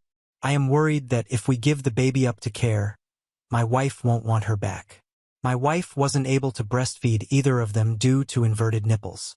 It upset her the first time round, but now she doesn't even like to swaddle the baby. Her baby mattress is on an incline, as that apparently works very well for colic babies, but not for her. When will it pass? When I reason with my wife that it won't last more than a year, she said she would rather just cut her losses now for the sake of our older child. I know the baby isn't doing crying it on purpose, but my older daughter still does feel that way, and she doesn't understand. My wife and I just don't feel the same love for the baby as we do for our oldest. It isn't any of those things, we do take care of her, she just cries regardless. Water is an interesting one because she does calm down for a little bit at the beginning of a bath when we put her in warm water, but then she cries again. We take turns with headphones and it solves the volume but not the relationship. My wife takes the weekend off, and my daughter stays with my brother's family every single night. No one will sit for us, so it is either me or my wife. Our old sitter quit because of the baby, and my wife just wants to give the baby up or leave me and take our daughter until this stops. If wife does leave, then I will have to take my paternity leave and just deal with the baby 24/7. I feel like a monster, but I don't love the baby. I wish I were deaf, but I don't want to give her up either. Maybe I do want to give her up. I just don't want to live with myself for the rest of my life knowing that we did it. Makes me feel hurt, but I can see where she is coming from. Neither of us have bonded with the baby the way that we should have or did with our first because she just cries and cries and cries. We show her affection, but it seems like it doesn't register to her. She isn't so much a baby as she is a noise-making robot. It feels if my wife did pack up her bags and leave tomorrow, I would have to take paternity leave to care for the baby 24/7. But obviously I love my wife and want to keep our marriage together, but that might just be the best thing for our older daughter. I don't want to be on my own, but I also don't think I could live with myself if we gave our daughter up. We got bad luck and now we have to deal with it. She has discussed this with the home visitor, but she just says that there are groups to join and that this will pass. Edit. We have approached a few nanny agencies, but they said that they couldn't provide a sitter for a baby that fussy, and we have had our usual sitter quit on us and several others refuse. She is seeing a therapist, but it doesn't seem to be making any difference because she tends not to get overly emotional, just gets quite logical as in tries to solve a problem rather than getting upset about it. I don't think we need couples counseling. There's nothing really wrong with our relationship per se. We still love each other very much, and neither of us want to separate or end our marriage. She didn't kick me out. We thought it would be best for both our kids if we had some space, and originally thought that the house might be part of the problem for our baby in terms of allergies or something. Thanks for your support and your understanding. I do see that we are taking an unequal burden when it comes to the baby, but with all things considered, my wife is working while I am not, so she is the sole earner in our family now, and she is looking after our other daughter who until now had essentially been unloaded on summer school and relatives, and she needs attention too. She understands why I am not around at the moment. We FaceTime together, and she is used to me being away for a little while at a time, so is not distressed at the separation. I guess this is the time of strife in our family where we need to put needs first and not bother with wants. Hypothetically, she could take some turns, but she's already working closer to full-time than part-time, and she has our daughter home all week. I guess it wouldn't be as unusual if the genders were swapped because a lot of women are permanent homemakers while men work and have a fairly low amount of child care duty. Me time would be nice, but I can live without it, so for now I'll be fine. Now on to the next story. Story 11. My wife abandoned me 2 months ago. She took half of our savings to go find herself. My wife Mary's family has a history of dementia, developing memory issues in their mid to late 50s. Her mom, grandmother, and several other relatives on her mom's side have developed dementia. Her mom lived with us for 4 years until earlier this year. Father is dead. Our kids are independent and out of the house. Oldest is in her last semester of college, and the younger enlisted. The last 4 years were tough on us. Our kid's daughter moved for college but moved back for a bit during COVID and our marriage. Living with someone with dementia is brutal. We had talked a lot the last year about taking the remaining college funds, our regular savings, sell or rent the house. We were ready to downsize anyway, quit our jobs, and travel for a year or until the money runs out. We just had to wait for her mom to move into a home. I understand her anxiety about developing dementia, and I was burned out. You live through COVID working remote, a wife working remote, a college and high school student taking remote classes, and a mom with dementia, and see how you hold up. Space finally opened up, and we were able to move her mom into a care facility. I finally thought I had a chance to breathe when we moved Mary's mom out. Mary's mental health took a huge downward spiral. I went from caring for her mom to caring for her. She felt guilty about putting her mom in a home and had lots of anxiety about developing dementia. Our plan was to start our traveling summer 2024. 2 months ago I get home, and she's left a note, my friends call it Exhibit A, basically was going on our trip without me. She had quit her job, took most of the savings, and wasn't sure when she'd be back. Maybe a year, maybe sooner. She knew I'd understand. Her location is turned off and my calls go directly to VM. I texted the kids a picture of the note. We have our own checking accounts for direct deposits of our paychecks, but we transfer most into a joint account to pay the household bills and savings. We both had access to the main savings account. We have joint credit cards we used for household expenses. The 2 cars and mortgage are jointed. We both also have our own small savings accounts, our own retirement accounts equally funded, and our own credit cards for gifts and fun things. I closed all joint cards and accounts. I waited a month to see if she'd come back, hopefully before she spent our savings. After receiving only 1 text the first month, I went to a lawyer. She basically said there was very little to do right now other than change the beneficiaries of my retirement accounts and life insurance. Yay, my wife gets nothing else if I die alone while she's having our adventures. It was only a month, and there was no way to serve her papers. My lawyer advised me to keep paying the mortgage and the cars. The cost of trying to get a judge to approve the sale of joint assets was more than making payments. I didn't want to ruin my credit by letting one of our cars get repossessed. But I can't sell it because she's on the title. I get random texts and she sporadically posts on Instagram. Of course, she has comments turned off. I want to block her so bad. But my lawyer advised me that it's better to maintain a communication channel that's not through our kids. Her last post was from Hawaii. She put in the comments how great a husband I was for letting her take this trip. I'm barely making it, paying 2 cars, a mortgage, household bills, insurance, hoping there are no emergencies because I have no savings, and she's enjoying our trip. Fair? I'm so pissed at her. I helped take care of her mom for 4 years, and her when she fell apart after her mom moved into a memory care home, and she returns the favor by abandoning me. I'll never get to take this trip and have to put off retirement. My only solace is the kids are pissed at her, but they'll probably forgive her eventually. Double F her. I'm no fool, she's hooking up with guys. She looks good. She'll have zero problem getting men. I texted her and asked if she was sleeping around. A week later, she responded that she wasn't. Yeah, sure. So I'm drinking alone on a Friday night, and she's somewhere, probably on a beach enjoying life. Edit. My lawyer has given me a bunch of advice and options. It was just way more than I could possibly include in this post. I could definitely push the issue harder, and I might need to at some point, but all that work is very expensive. Finding her, serving her, getting a judge to sign off, that's not cheap. I'm following up soon, and I plan on talking about the savings. And my finances until I paid all the bills and realized how little was left. It didn't hit me that I had to worry about money. Update 1. I'm feeling much more positive now that the financial situation has become a little more manageable. Basically, I'm running up debt that will get paid off when I sell the house. Even with lawyer fees, I have 6 to 8 more months before I have to worry about money, assuming there are no emergencies. My friend's wife gave me some good advice. Don't go from being a hero to a villain in your kids' eyes. How I talk about and treat my wife will determine my future relationship with my kids. I don't give a damn about my wife, but I don't want to make her a sympathetic figure or drive them away from both of us. I followed up with lawyer, basically. She said we're going to have her pay back the savings she took through a reduction in her share of the assets. Any division of assets will include the savings she took. She'll also have to repay the money I spent maintaining the household while she was gone. There is plenty of equity in her share of the house and her retirement plans to cover that. She said that our finances are so intertwined after nearly 25 years of marriage. My wife is going to get some share of the assets.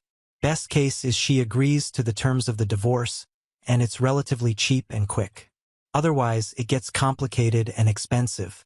She gave me a lot of options and how much I can expect to spend, so I decided to just mostly wait.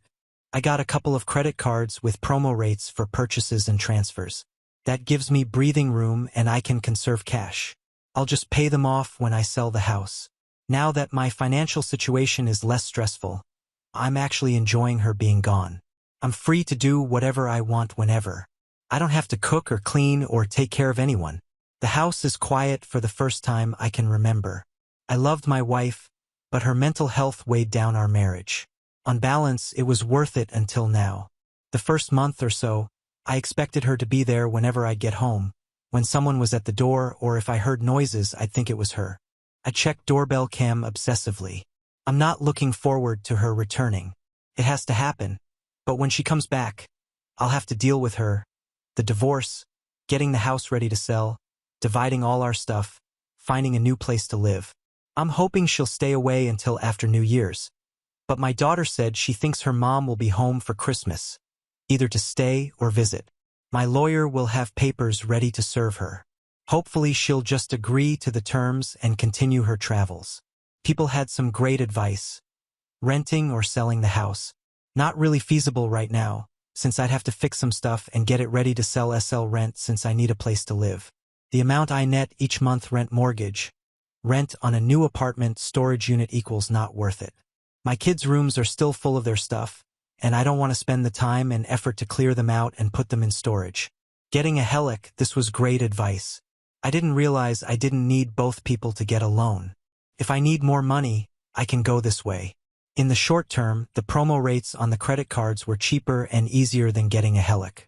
Serving my wife divorce papers or getting a divorce in absentia, this is something I might need to do eventually, but the cost in lawyer fees goes up exponentially in cases like this. I'm comfortable just waiting for now. Look at the phone bill to see where she's at and possibly going. I did look at her usage and did notice that she doesn't post on social media until after she leaves a place. Like when she posted about Hawaii, she made a call that day that originated in Los Angeles. She posted about a cruise, and I figured out the dates. Trying to serve her at the port possibly, but it ended a couple of days before she posted. She tried adding international calling to her line, but I blocked it, so she removed her phone from our account. Update 2. My wife texted me in the middle of December that she'd be home for Christmas. I told her that our daughter and I would be at my brother's. She obviously wasn't welcome. I'd leave her car in the driveway and the fob in the backyard. She wasn't allowed in the house unless I was there. She didn't have keys to get in. She spent Christmas with her sister. When we got back, I met with her. I decided not to be overly confrontational because I didn't want to give her the satisfaction of thinking I cared enough to be mad. She was taken aback about how detached I was. I could tell it bothered her that I didn't show her much emotion, not even anger. I just wanted her to agree to a divorce. This is a summary of several different meetings, both with and without our daughter. She hasn't wanted to meet with her mom alone yet. I asked why she left without telling anyone. She said she didn't want to wait a year. She didn't want anyone talking her out of it. She didn't want to work anymore. She wanted to leave before her mental health got worse. I'm sure it mostly because she didn't want me to stop her from taking the money. She knew I would take care of everything with the kids and house. When she left, we had decided to go summer of 2024 for a few reasons. Packing everything and getting the house ready to sell was going to be a lot of work. We wanted to make sure our daughter graduated college, got a job and was settled. We wanted to make sure we had money when we got back. We wouldn't have a house, cars, or jobs, so we needed money because it could take months to find work and a place to live. We didn't want to have any worries or deal with a mess back home. At some point in our planning, she began questioning to herself, not me, if she ever wanted to go back to our old life. She didn't want to work full-time or buy a house and stay in one place after we got back. She wasn't sure what she wanted, but she didn't think she would figure it out talking to me. I told her that's the reason we were taking the trip, to figure those things out together, to see what we wanted for the next part of our life. I asked her why she didn't just get a divorce before she left. Then she wouldn't have had due to this behind our backs, and she would have had plenty of money without stealing our joint savings. She claims that she didn't want a divorce, that she wanted us to live whatever life she figured out. I told her that's not how marriages work, one person deciding for the other. In talking SL texting our daughter, her family, my texts and voicemails, she realized I might not forgive her. She was right about that, so she might have to visualize a future without me. This is where I had hoped she would say something stupid like she was going to squander all her money living in a van and make travel vlogs, or she met some guy that she needed to wire money to so they could open an ice cream shop in Alaska. Instead, she wants to be a digital nomad, working part-time fully remote and living in new places. She tried to convince me to go with her, but I'll never be able to trust her, plus I don't love her anymore. Traveling like that for a few years doesn't sound bad, but she doesn't have a job or any work lined up. She's not in her 20s, and that way of living will get old quick. No close friends, no family. I want her to make it work so she won't be here trying to get back in our lives. 1. How are the kids doing? Our son wouldn't have seen us the entire time she was gone anyway. He only responds to her with very short texts. He told me she wanted to see him, but he said he was too busy and wouldn't be able to get away. He lives in the barracks, so it's an easy excuse to avoid her. My daughter stopped talking SL texting her. She's pretty upset. Her worry turned to anger when she realized her mom wasn't having a mental breakdown, but was just being selfish. If her mom was sticking around, they could probably work through it eventually. I just care that my daughter is happy, so whatever she decides, I'll support. 2. Did she spend all the money? About half, I think. She realized she needed to figure it out before she completely ran out of money. 3. Did she sleep with anyone? I didn't ask because I didn't care. Asking would imply I wanted her back or it would matter. Even though I didn't ask, she claimed she didn't. Not sure if she's lying or not. She might just be saying that because she doesn't want the kids to have another reason to be mad at her. 4. Does she feel bad for what she put us through? She claims she does, and she wishes she had handled it differently. She said getting away and figuring herself out was best for her. I told her she was just being selfish. When she first left, we were worried something would happen to her, and we would never see her again. She's always been self-centered. I told her she's taking the easy route and letting everyone else handle the difficult parts.